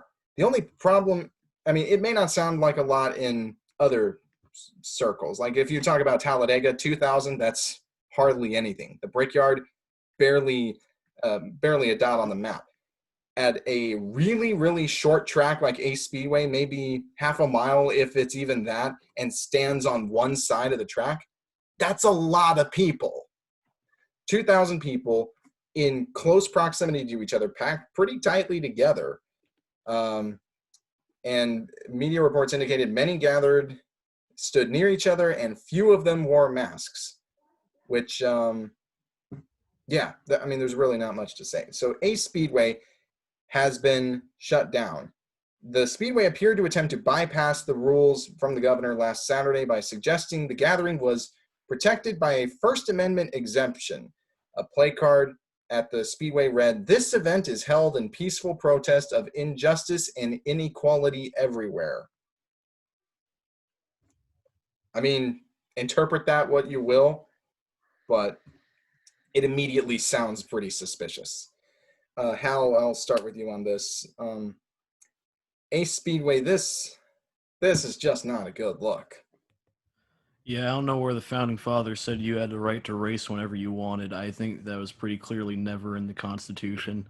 How can you use the First Amendment to defend a race? Because I'll be honest, assembly maybe, but that's not it's a really slippery slope you get into if you want to use that. If you let that pass by, I have a feeling that any court worth its name would strike that down in an instant. So this is what you get for really just not following the measures put in place by the state. This is what happens. You're going to get shut down. And just be happy that when this is over, hey, maybe you'll get reopened. You should consider yourself lucky for that, because this is the type of stuff that I wouldn't be surprised if they permanently closed it, because the ownership is obviously not capable of prioritizing public safety. Yeah. So I am baffled by all of this. Justin, your take on it? This is I mean, at least it was open air. That's all I gotta say. And whether or not you want to get into the political side of things and saying, well, if people can go out on the street and protest, we could host the race. That's not how this works, and you know it. And I really can't blame in North Carolina's government for doing this. This was just flat out stupid, and you can't be having this many fans packed in and tightly into close proximity at pretty much any racetrack or any place at this point. I'm concerned about 5,000 fans over a 3,980 foot front stretch going about 130 feet into the air. This was just flat out dumb. You even look at what like the Missouri parties that went on a couple of weeks ago for Memorial Day. Oh yeah. And like that, you can't be doing this. You can't be doing this stuff. I mean, you can't be having these outdoor, indoors worse. But you can't be having these types of events where everybody's packed in like sardines. Yeah. Packed in like sardines, that's basically the problem. If you're going to be someplace, you got to be spread out. Like I'd say it's safe to go to, like I'll admit, last week I was in Kansas visiting some family, and we went out to this Mexican restaurant in town. They took measures by having everybody sit at every other table. Like they would have a family sitting at one table, then have a vacant table, then have another family sitting at a different table, another vacant table, then where we were sitting. And they served everything on styrofoam. That way they could just throw it away. They wouldn't have to clean it up and worry about not getting every spot. And in case someone had COVID, someone gets infected, boom, everything goes down, boom goes the dynamite. Powder keg goes off. I better stop with these analogies. But this event is held in peaceful protests of injustice and equality everywhere? Come on now. Is it though? Really ask the question. Is it? I don't know. The answer is no. The answer is no. And Alamance County in North Carolina, where the track is located, they have recently been announced that they are going to be expanding their testing for COVID-19 because of this situation, which, I mean, good on the county for doing that. Another thing to mention is that a lawyer representing the owners of the track, the Turners and their company, said that track operators met with local leaders and put virus control measures in place, including temperature checks and recording the license plate numbers of attendees to track any potential cases. I mean, that's like the low bar to exceed. I mean, with this pandemic going around, you got to take some more measures on this. I mean, sure, that's a start, but there needs to be more. And unfortunately, Ace Speedway did not do that. So they're closed until further notice for the time being. If they get back open, I mean, good for them if they get back open, but we'll just have to wait and see. I mean, it might be a while for all we know. Moving on to some other news that's happened, another downer. Sorry about this, guys, but Formula One has announced that they are canceling the Grand Prix events in Azerbaijan, Singapore, and Japan. So that's 3 less races that will be happening this season. It's unfortunate, although I think the one that will probably, well, I don't know. I mean, I can't, I'll be honest, I can't really tell you if Azerbaijan, Singapore, and Japan are really that popular in terms of races and the product they produce. Azerbaijan has been widely criticized since it was first inaugurated into the schedule in 2016. Singapore, the most spectacular thing about it is that it happens at night. That's about it. Other than that, the race circuit has been criticized for being just dull and incredibly difficult to drive. And what's worse than being dull is when you mix hard to drive and dull with low passing zones.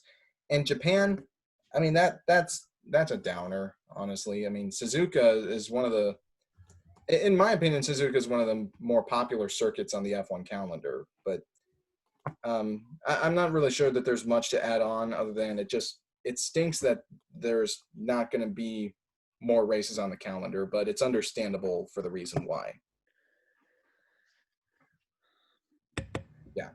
I will say that there's going to be one person who's really going to miss the Singapore Grand Prix. Sebastian Vettel, because he dominates that Grand Prix and he's not going to have that many opportunities anymore to go out there and win.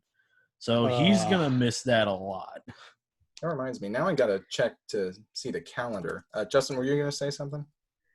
I mean, and I think we kind of all knew that at a lot of Singapore and Japan were going to be off the table. Azerbaijan was kind of a bit of a question mark, but it happens, and we're unfortunately not going to go to those places. Unfortunately, the schedule is continuing to shrink for Formula One, and doesn't look like we're going to be having. And how many races at this point? And we haven't. We have 8 confirmed. In fact, here I'll share the screen again on this. 8 confirmed, but I was not leaning towards that. And I know we're having 8 races in Europe. How many are we out of races in Asia at this point, or do we still have China left? We'll have a look. There's 2 races in Austria, not Australia. Excuse me. 2 in Austria, 1 in Hungary, 2 at the Silverstone circuit in the UK. Then Spain, Belgium, and Italy. Then you go further down the list. Here is the list of races. The ones that have been canceled are Australia, the Netherlands, Monaco, Azerbaijan, France, Singapore, and Japan. Now, the races that are still on the table, looking to be rearranged and integrated some point on the schedule: Bahrain, Vietnam, China is still on there. Canada is still there. Russia, then every other race on the calendar from the U.S. on. That's COTA, Mexico City, Brazil, and Abu Dhabi. Those races are pending from Russia and then the U.S. on down through the rest of the calendar because Japan has been canceled. And Canada, China, Vietnam, and Bahrain have all been postponed. So we're still going at this on a weekly basis, pretty much. But okay, so we still have 3. So we still have technically 3 tracks on the Asian circuit, and 2 really if we're taking out Azerbaijan, which is really Middle East. Yeah, I'd say Bahrain could be classified in the Middle East too. But if you go to Vietnam and China, those are in Asia. So there's Russia too. Sochi is in the European part of Russia. Eurasia. We'll just say Eurasia because Russia is both Europe and Asia. That's true. Russia has, and then everything else from U.S. on down is the Americas and back to the Middle East with Abu Dhabi. So those are the races that have yet to be rescheduled at this time. There's still the 8 Grand Prix that have been confirmed. Again, the F1 season is set to begin on July 5th at the Red Bull Ring for the Austrian Grand Prix. So let's go on now to the next topic. Bubba Wallace, we talked about him quite in depth earlier. It sounds like he's expected to be re-signed at Petty for 2021 at Richard Petty Motorsports. We talked about it a lot already. It's just great to see this happening, basically. For Bubba Wallace he's already become an ambassador for the sport, especially this week. So, not much else to say there, I don't think, unless either one of you want to add on about Bubba likely getting re-signed at RPM. This is a move that Petty has to do at this point. And I will say, it is great to see that Bubba Wallace is going to be re-signed, again, I cannot overstate how much we've all thought that Petty was probably going to be out the door, or sooner rather than later. I think we've all seen the downfall of Richard Petty and how even this year, or we were seeing signs that they could be gone and by next year. And when the pandemic hit, it was, oh, maybe they're gone in 2021. I mean, after 2021, because as we didn't think they would be able to make an investment into the Gen 7 Right. and cars that are coming out. So it's great to see that Bubba is getting extended. This is an obvious move for Petty because Bubba has quite honestly, he's outperformed that equipment time and time again. He raced his way into the All-Star race last year, or he didn't get in on the fan vote. He raced his way in last year into the All-Star race and finished, I think, sixth or fifth. I forget which. But we've seen talent from Bubba. We know there's talent in there. He hasn't had the rights to do it. Hopefully, more sponsorship, more money going into Petty, and more opportunities to get a win. Yeah, he was fifth in the All-Star race last year. So there's that for Bubba. He's got that going. And as for his results this year, I mean, he only had one top 5 and one top 10 last year. That was a third place run at the Brickyard. He already has 2 top 10s this year, and he almost got a third one Wednesday night at Martinsville. So there's some improvement going, in a sense. I mean, he's 20th in the points. That's a lot better than where he's been the last couple of years. So it'll be noteworthy to keep in mind. Justin, I noticed that Tony Stewart shirt you're wearing, probably for this reason. Tony Stewart announced that he is dropping out of the Indy race for the Xfinity Series on 4th of July weekend. Real bummer, considering Tony was real psyched to have a home crowd there, but because there are no fans there, Tony Stewart cited specifically the fact that there will not be fans in attendance. He figured, what's the point of showing off to the crowd? So unfortunately, he's not going to be running the Xfinity race. I think we all knew that was coming, and unfortunately, so it's unfortunate, but hopefully, I mean, the big winner in this is going to be Chase Briscoe because whatever assets they poured into a potential ride are going straight to him and for the Xfinity race. So I'm going to make a very early prediction and say that Chase Briscoe is going to be kissing the bricks on 4th of July weekend. And that'll be run on the IMS road course as well. That race is going to be happening on the same day as the Indy Grand Prix for the NTT IndyCar series. So that'll be a fun event to keep in mind, a fun day to look at. Some news regarding this weekend. The same cars will be run for the Xfinity doubleheader at Homestead. Basically, whatever car is used by a team for the first race for the Xfinity Series on Saturday will also be used for the race on Sunday at Homestead for the second part of the doubleheader for the Xfinity Series.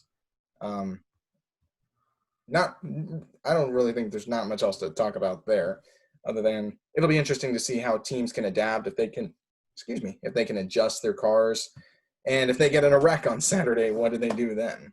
Yeah, it's a backup car. Yeah, got to go to the backups for sure. And any driver change, real quick, any driver change or any mechanical change to the car, or you're going straight to the back. Yeah.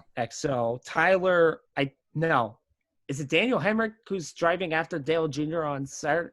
Yes, because Junior is going to be running the Xfinity race this Saturday.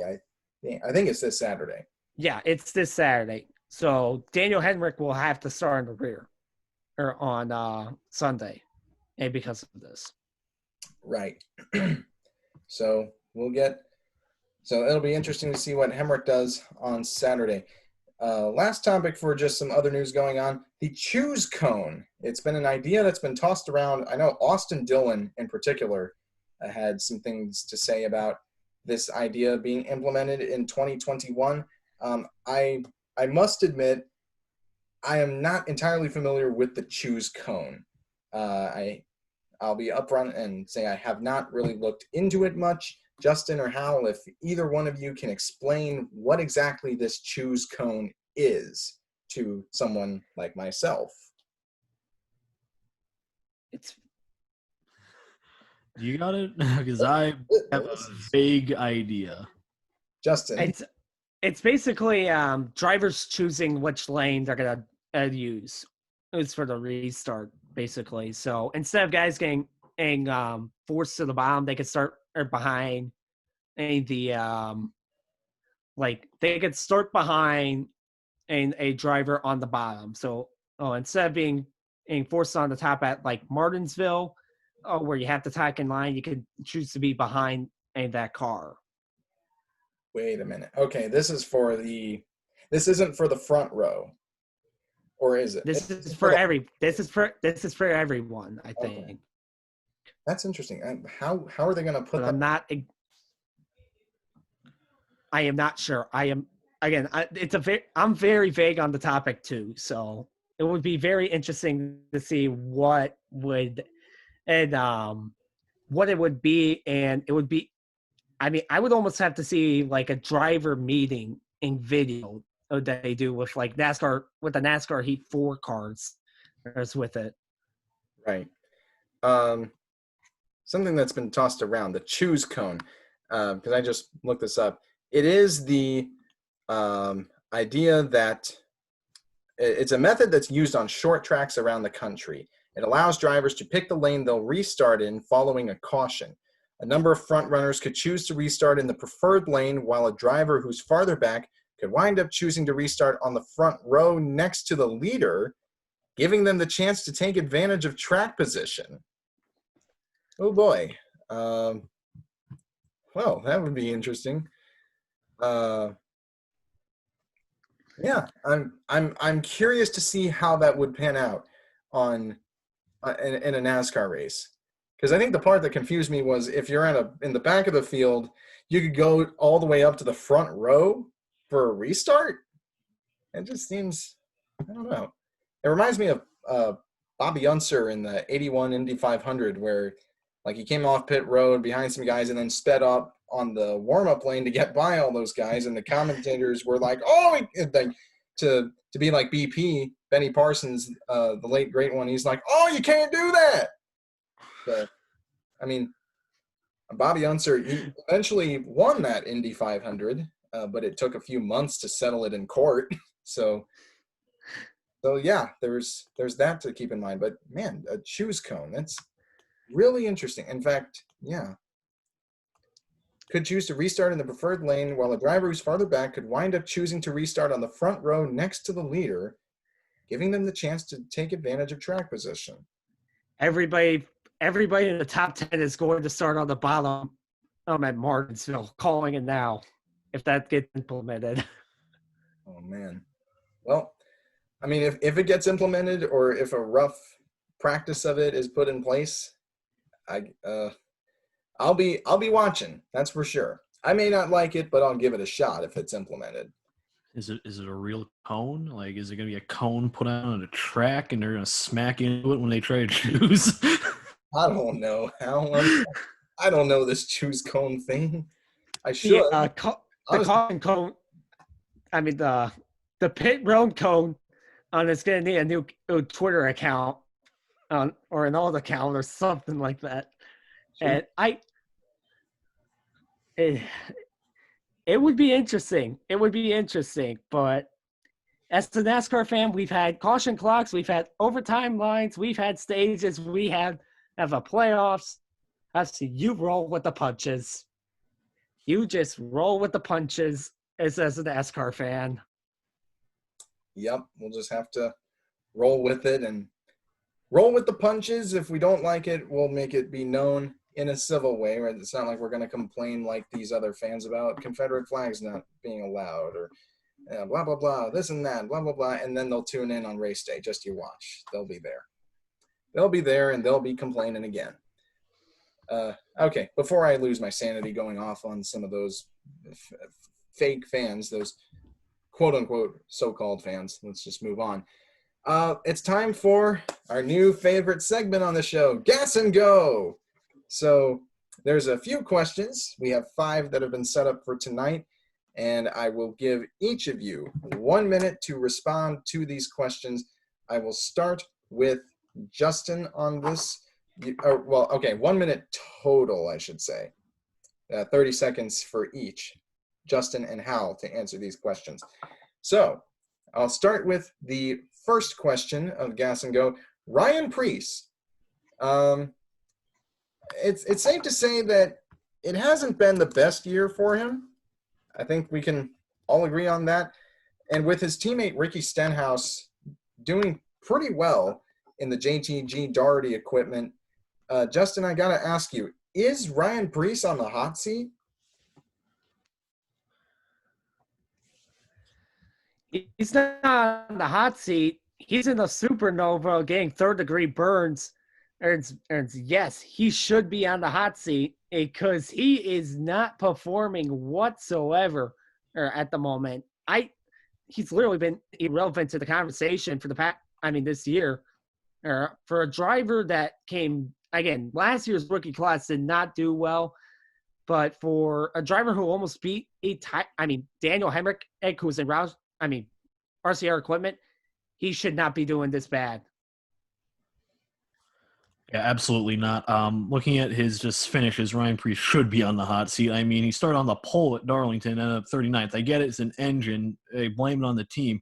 But outside of that, he's had 3 top 20 finishes, the best being 12. No top 10s. Ricky Stenhouse Jr. has shown you can perform in that equipment. And Ryan Preece is 29. There are guys who are young and can take that seat. Yeah, and I should mention that pole that Preece had, that was after the field was inverted. He didn't even go that fast. They took the top 20 from the race before at Darlington, because that was the second Darlington race. They took the top 20 and inverted it. Preece was 20th, and he started on the pole and finished dead last because of the blown engine. His best finish is a 12th at Bristol, but that's more of a track that suits Preece's driving style. His best finish, aside from that, 20th at Darlington. And even then, I think you could make the case that that kind of fits in his wheelhouse, being from the modified background. His best finish on a 1.5 miles, 22nd. That was in the Coke 600. So Ryan Preece is on the hot seat for sure. Next question I want to ask, I'll start with Hal on this one. Myatt Snyder. Today, we didn't mention it, but I wanted to toss this in there because of it. Myatt Snyder announced that he will actually be running the full Xfinity Series schedule, splitting time with RSS Racing and Richard Childress Racing.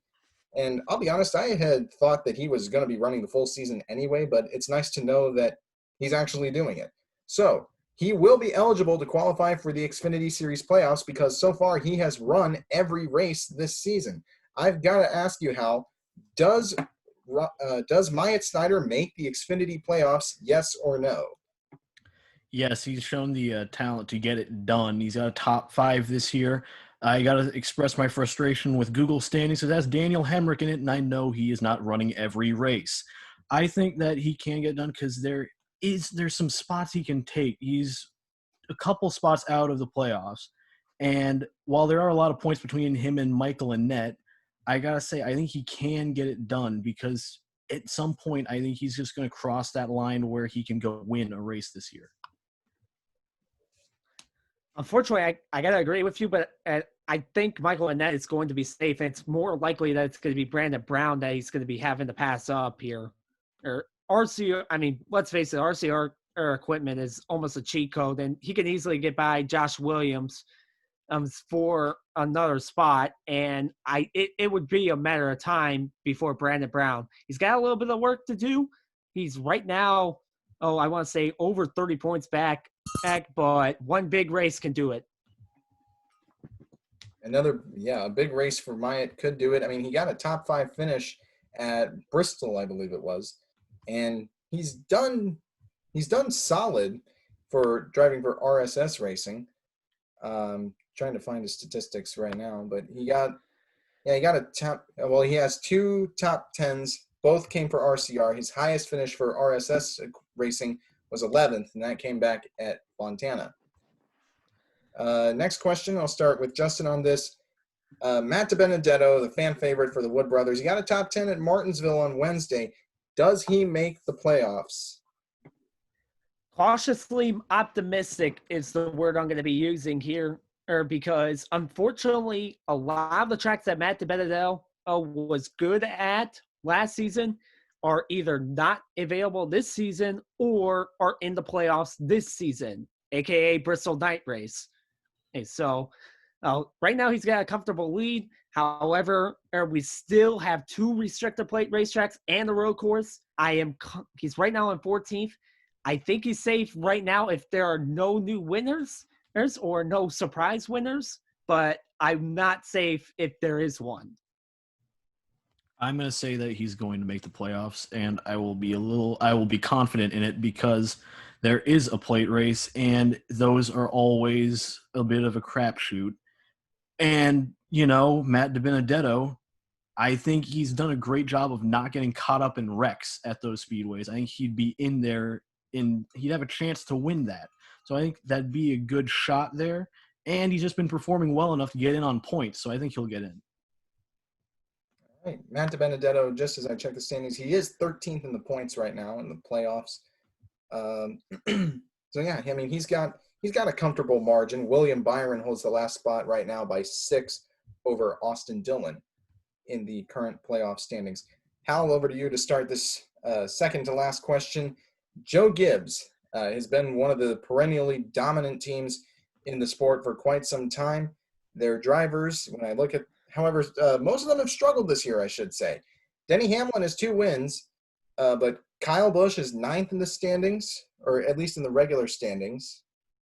Actually, yeah, he is 9th in the standings. Eric Jones is 15th, and Martin Truex has a win as well, so that boosts his. But Eric Jones is right on the bubble between making it and not making it. Do all 4 Joe Gibbs racing cars make the playoffs for 2020? Absolutely not. I think that Kyle Busch is never going to miss the playoffs, so you can count that out. He is going to make it. Truex and Hamlin already have their tickets punched. Eric Jones is not going to make the playoffs. He is just inconsistent. We thought he needed to make a jump this year. There has not been a jump. So I think this is also going to be his last year in Joe Gibbs. All right.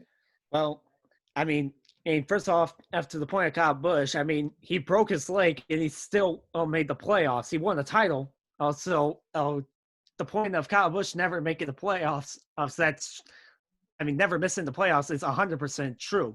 Eric Jones, I think he makes it because Eric Jones heats up during the summertime. And even without Sonoma, Chicagoland, and Richmond, and I still think he makes it, and pending a crazy winner or at Talladega or Daytona or Watkins Glen. All right. So last question I want to ask, and we'll go back to Justin on this.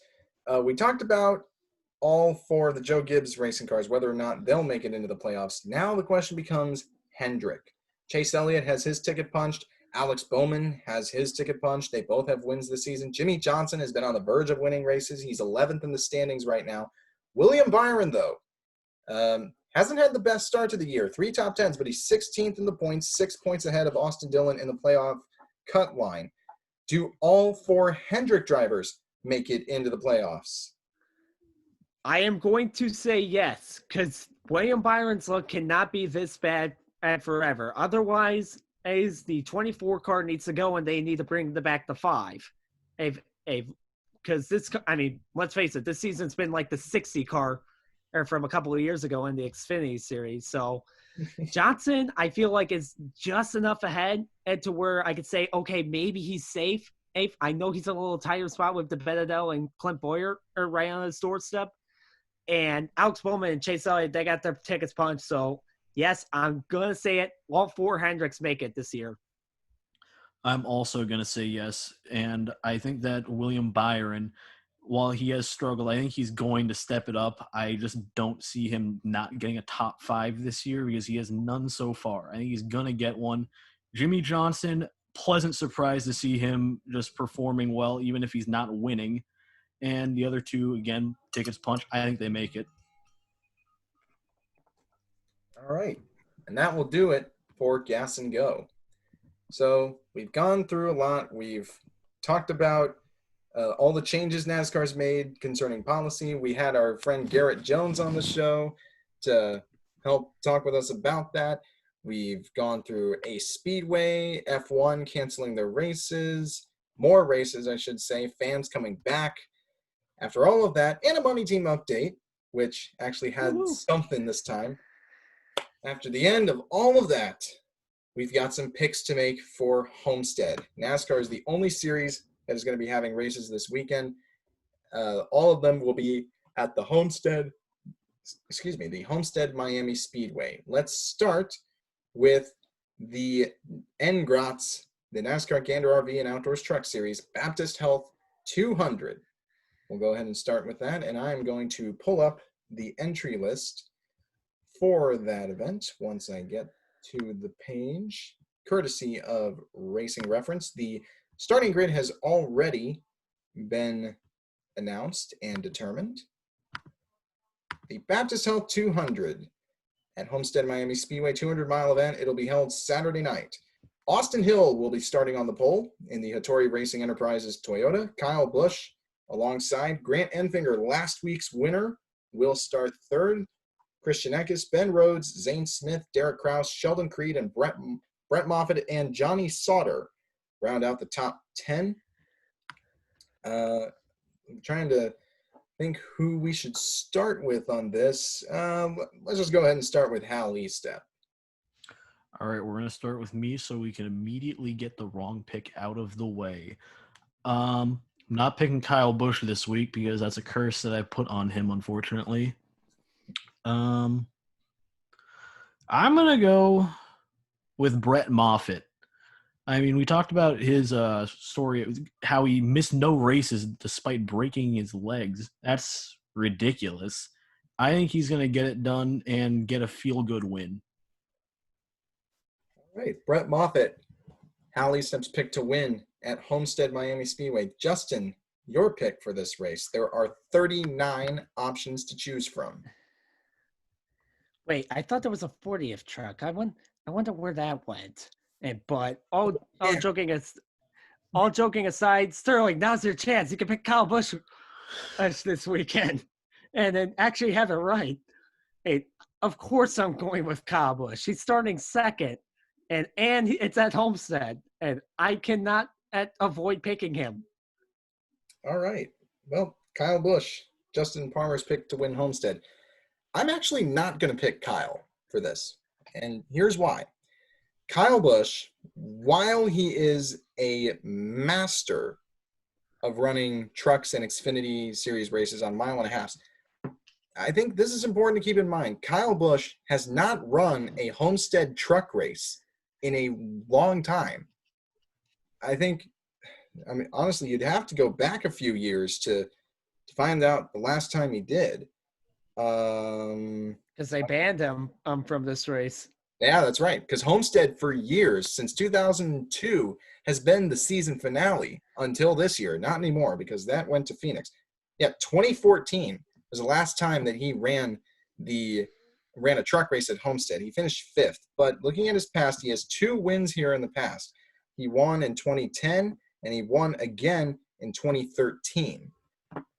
However, it has been a while, and knowing how the team's been doing, I feel like something is going to go wrong again. I'm sorry. It's just, I feel like it's going to happen.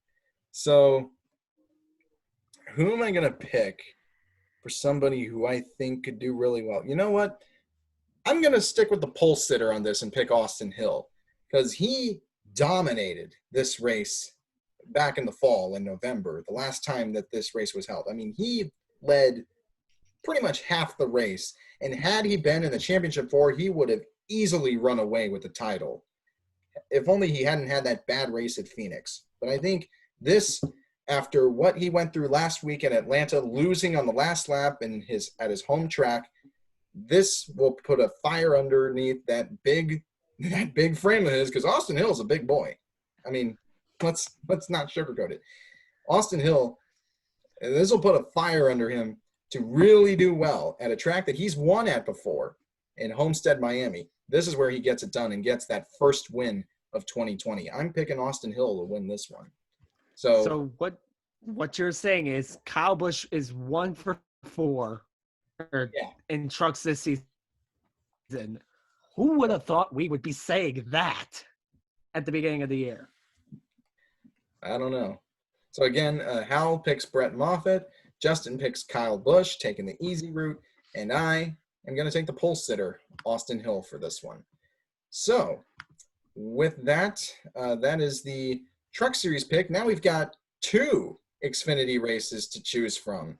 We'll start with the race that will be held on Saturday. The starting grid has already been determined. It will be the Hooters 250, 160-lap race around the 1.5-mile oval in South Florida. And I got the starting grid pulled up.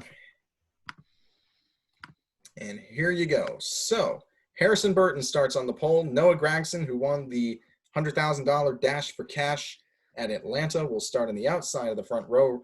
Then you get Ross Chastain, Brandon Jones, Brandon Brown starting in 5th. Rest of the top 10, Riley Herbst, Ryan Sieg, Chase Briscoe, Austin Cindric, and Justin Haley. One thing to keep in mind, Dale Earnhardt Jr. will be starting 12th. This is his only Xfinity race that he is set to run this season. As we go down through the rest of the grid, Myatt Snyder in 26th. There are 37 cars entered for this event. We'll start once again with Hal Estep. You know how tempted I am to just say, throw everything I know out the window and pick Dale Jr. right now? Yeah, I'm not going to do that as much as I want to. I'm going to go with Noah Gragson. He's on a hot streak at 100K last week. I mean, that's always a good motivator. Get some good cash. I think Noah Gragson gets it done starting number 2, and he's been on a hot streak. This is going to be tough because last year when we were at Homestead, and I can't even pick a manufacturer to win this race because last year we had a Toyota, a Chevy, and a Ford all running towards the front at the end of the race, and they were all dominant throughout that race. So it's really going to be tough for me to pick here. But I have a gut feeling. I have a very just inching gut feeling that the former title sponsor of the final week of the season is going to creep back in.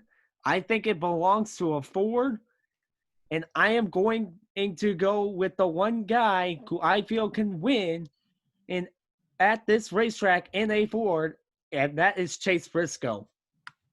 All right. So 2 picks down. That is Noah Gragson and Chase Briscoe.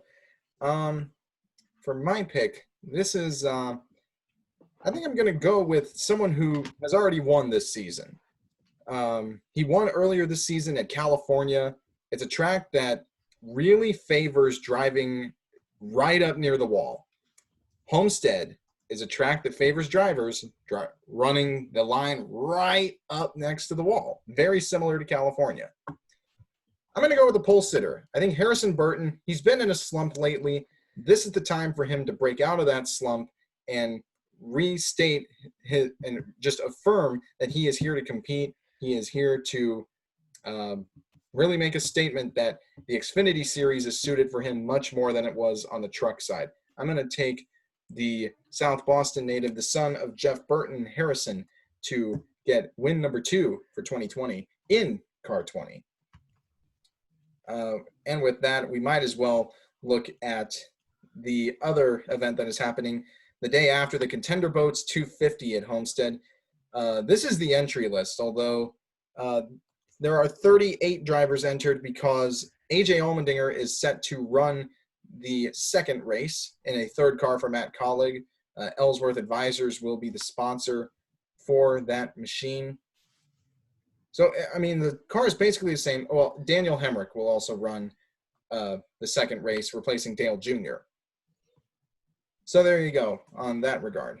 I'll start with Hal Estep. 38 drivers to choose from. A starting grid yet to be determined, but in this early part of the weekend, who do you got winning the second of the doubleheader for the Xfinity Series? I'm going to go and say that Daniel Hemrick will win this race. He has the good graces of Dale Jr. being in the car before him. He has everything going. He's had pretty good runs this year. I think he finally gets that first win. I think we're going to say that many times this year, unfortunately.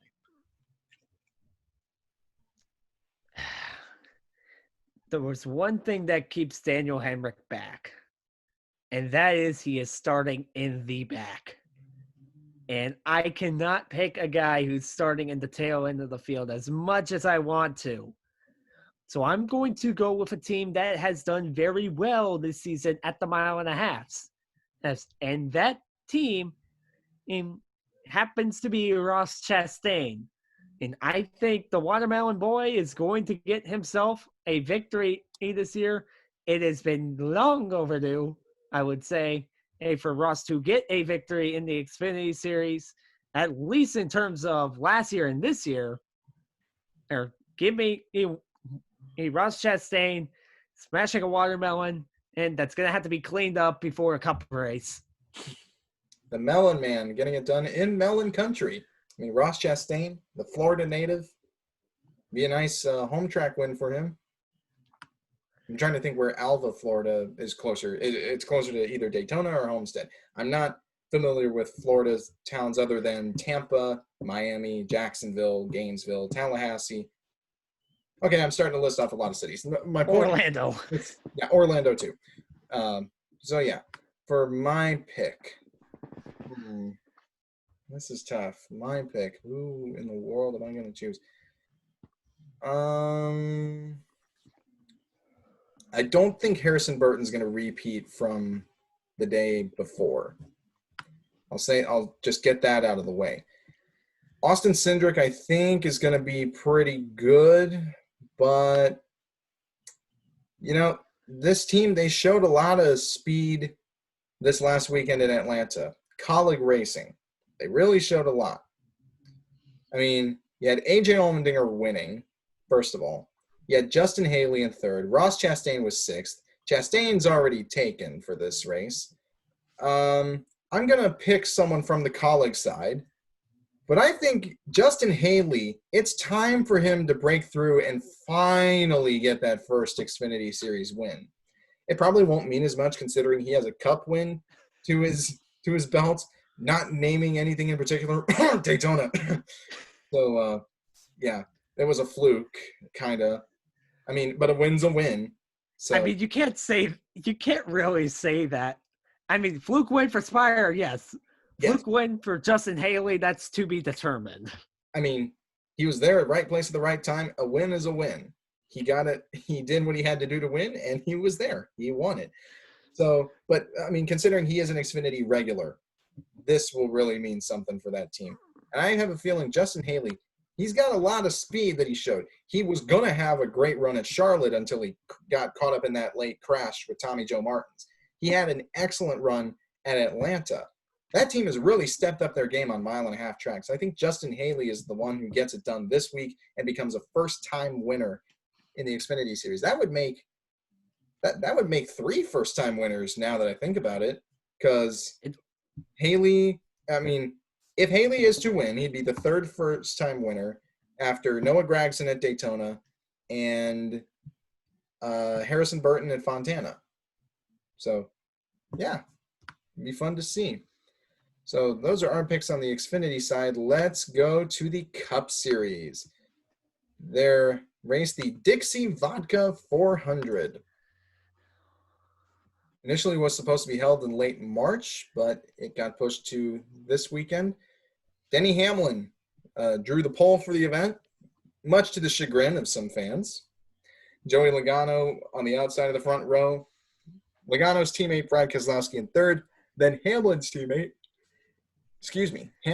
Kyle Busch in fourth. Rest of the top 10, Chase Elliott, Martin Truex, Kevin Harvick, Alex Bowman, Jimmy Johnson, and Kurt Busch. Ryan Blaney in 11th. My goodness. Where am I at today? Let's see, 38 cars on the entry list. All right, 400 miles at Homestead. Hal Estep, who you got? Well, I was going to check racing reference for the precedent of Homestead races in the summer. There is none. So this is going to be something really just a brand new experience for these drivers at Homestead. I'm going to go and curse Kyle Busch in the Cup Series this time, I suppose. I think he's going to get the win. He is 6 top 5s without a win. It's Kyle Busch. He's got to win at some point, and he won here last year. I think he gets it done. Justin Palmer, your pick. Well, I can't do the cop out answer and say Kyle Larson now, can I? But Yeah, can't do that. and how you stole my pick, Nick, here, so that means you're gonna be wrong, and now I gotta pick someone else. That's true. I'm gonna go with a different guy in the Toyota camp, and much to the chagrin of everyone, it's gonna be Denny Hamlin again. And Denny Hamlin has been very good at this track when he is not running for a championship. Yeah. And every single time, I mean, then again, Hamlin had a good car last year, except for 6 inches of tape in somewhere. I wonder how that affects the car. They showed speed. They clearly were contending against Kyle Busch last year. I just think Hamlin is going to win it now that Hal has picked Kyle Busch. Right. The Hal Eastep curse is real, apparently. We have 1 pick for Kyle Busch. We have 1 pick for Denny Hamlin. Who do I get to pick on this one? Decisions. They are oh so tough. Let me think here. I'm going to go with someone who has been a consistent threat to win at Homestead in the past, and they've won here in the past. They had to win this race to win the title in recent years, and it was in 2017 when they got it done for the legend that is Furniture Row Racing. Give me MTJ 2 weeks in a row. I feel like he's going to get this one done. Martin Truex Jr. and his Aussie crew chief, James Small. I learned for the first time this week that James Small is from Australia. So he got his first career win as a crew chief this past week at Martinsville. Congrats to James on that. And I think they can do 2 in a row. Martin Truex Jr. can get it done. He will be victorious at Homestead Miami Speedway to go 2 in a row in 2020 to start the season. Now, there was one more thing that was on the list for us, the NASCAR Hall of Fame. Justin, remind me, are they making picks this week for the NASCAR Hall of Fame? They voted this past Thursday. It is going to be revealed this week. I believe it's going to be revealed Wednesday. All right, so we'll have to. They are going to be having nominees. Announces nominees for the Hall of Fame class of 2021, and the inductees will be announced later this week. I'm trying to pull up the website right now via NASCAR.com. I got it.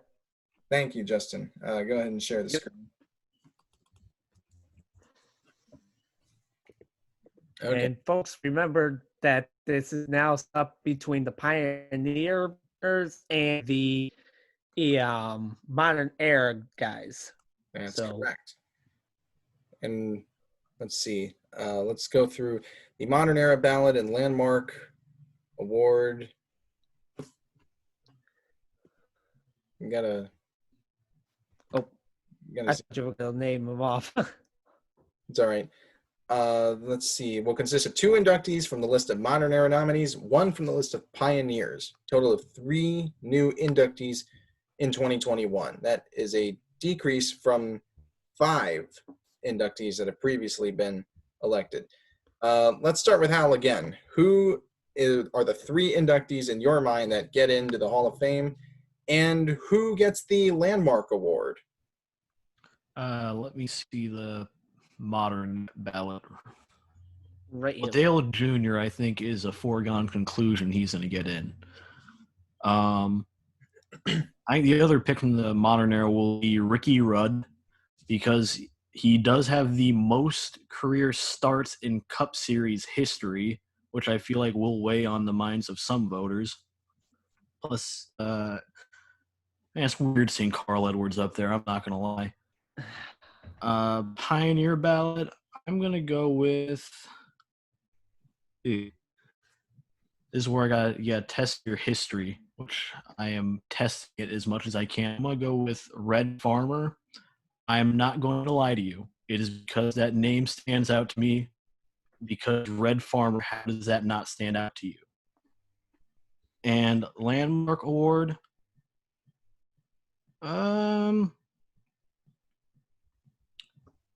I gotta go with.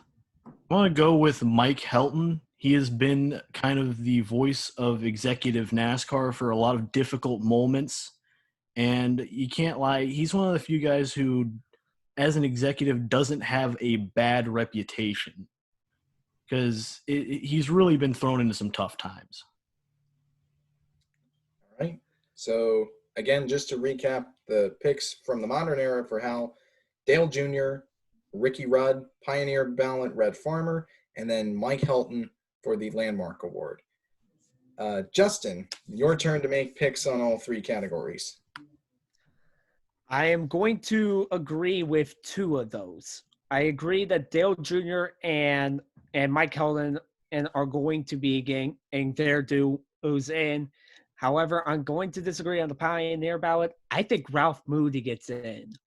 And the two-time Cup Series owner champion, he was a mechanical genius. I'm not just reading that based off the website. Ralph Moody was pretty much he's been I'm losing my train of thought here, but he's definitely a revolutionary for the sport in terms of how cars are prepared and how a pit crew, pit stops, everything is done. He's been, and I would say, overdue for it. Now, the modern era, I have as much as I want to say Carl Edwards is a first ballot Hall of Famer. I know Carl Edwards' tendencies is to be second. And so I'm going to say Neil Bonnet finally gets his due. So Dale Jr., Neil Bonnet, and 18 wins. And I would say he's definitely higher than, as much as I want to say Jeff Burnin, I just think Neil Bonnet's been overdue for this for a while. Yep. So, again, picks from the modern era for Justin: Dale Jr. and Neil Bonnet. For the Pioneer ballot, that would be Ralph Moody. Mm-hmm. Yep. And for the Landmark Award, Mike Helton. Okay, my picks on this. I'm going to sweep the board and say Dale Jr. gets in from the modern era. I mean, he's been an ambassador for the sport for so long. I don't see anyway how he won't get in, honestly. Junior is going to get in, plain and simple. For the second pick from the modern era, this is a little tougher because Ricky Rudd, he was NASCAR's Iron Man for a long time. He made over 900 consecutive starts in competition when he was an active driver in the Cup Series. The only time he didn't the only time that streak was broken was because he got injured in a wreck at Fontana in 2007 and had to sit out a couple of races. I want to say Mike Stefanik because, here's the thing. I don't think Stefanik will get in on the first ballot, which is a shame because I feel like he'll be a big sentimental favorite to get in there at some point. It would be a nice nod to his legacy, and it would be a posthumous recognition for Mike Stefanik after he was killed in the plane crash last September. Neil Bonnet, he'll get in there at some point. I'm just not sure if it'll be this year just yet. God, you can make a case for all of these people, really. Jeff Burton, he'll get in there at some point. I just don't think it'll be this year. Same with Carl Edwards. He'll be second, like almost all of his Cup campaigns. Harry Gant. The choices are endless here. But I feel like I got a catch in my throat, but okay. I'm just going to make my decision now. Dale Jr., first ballot, not a doubt. Person who will be joining him, I'll take Neil Bonnet. Neil Bonnet will get in. It'll be Junior and Bonnet. From the Pioneer ballot, yeah, I'm going to agree with Justin and say Ralph Moody. Two-time owner champion and a mechanical genius for Holman Moody Company. Can't really go wrong with that. But I'm going to branch off from the Landmark Award category. I feel like in the times that we're living in right now, in this day and age, there's going to be some recognition to someone who was a revolutionary for diversity in not just NASCAR, but motorsports as a whole. And it is about time that Janet Guthrie gets her due diligence and recognition for the Landmark Award. Janet Guthrie, the first female driver to compete in a NASCAR Cup Series super speedway race. It's about time. She deserves the recognition and all the honors that she's received from racing in both IndyCar and NASCAR. She was a trailblazer for women in racing in general. And for her to get the Landmark Award would definitely be a recognition that is very well deserved. Yeah, I really don't see how it could be anybody but Janet or Mike for the Landmark Award this year. Yeah. All right. So with those picks done and out of the way, we've gone a little over 2 hours, but this episode will be up on YouTube and Anchor in the near future. Fingers crossed tomorrow, but we'll see what happens, or even tonight. We'll see what happens there. Justin, Hal, we've reached the end of this show. Any last words before we call it a night?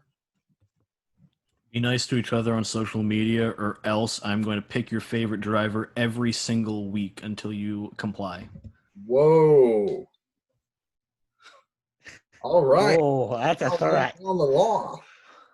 That is a threat. I'll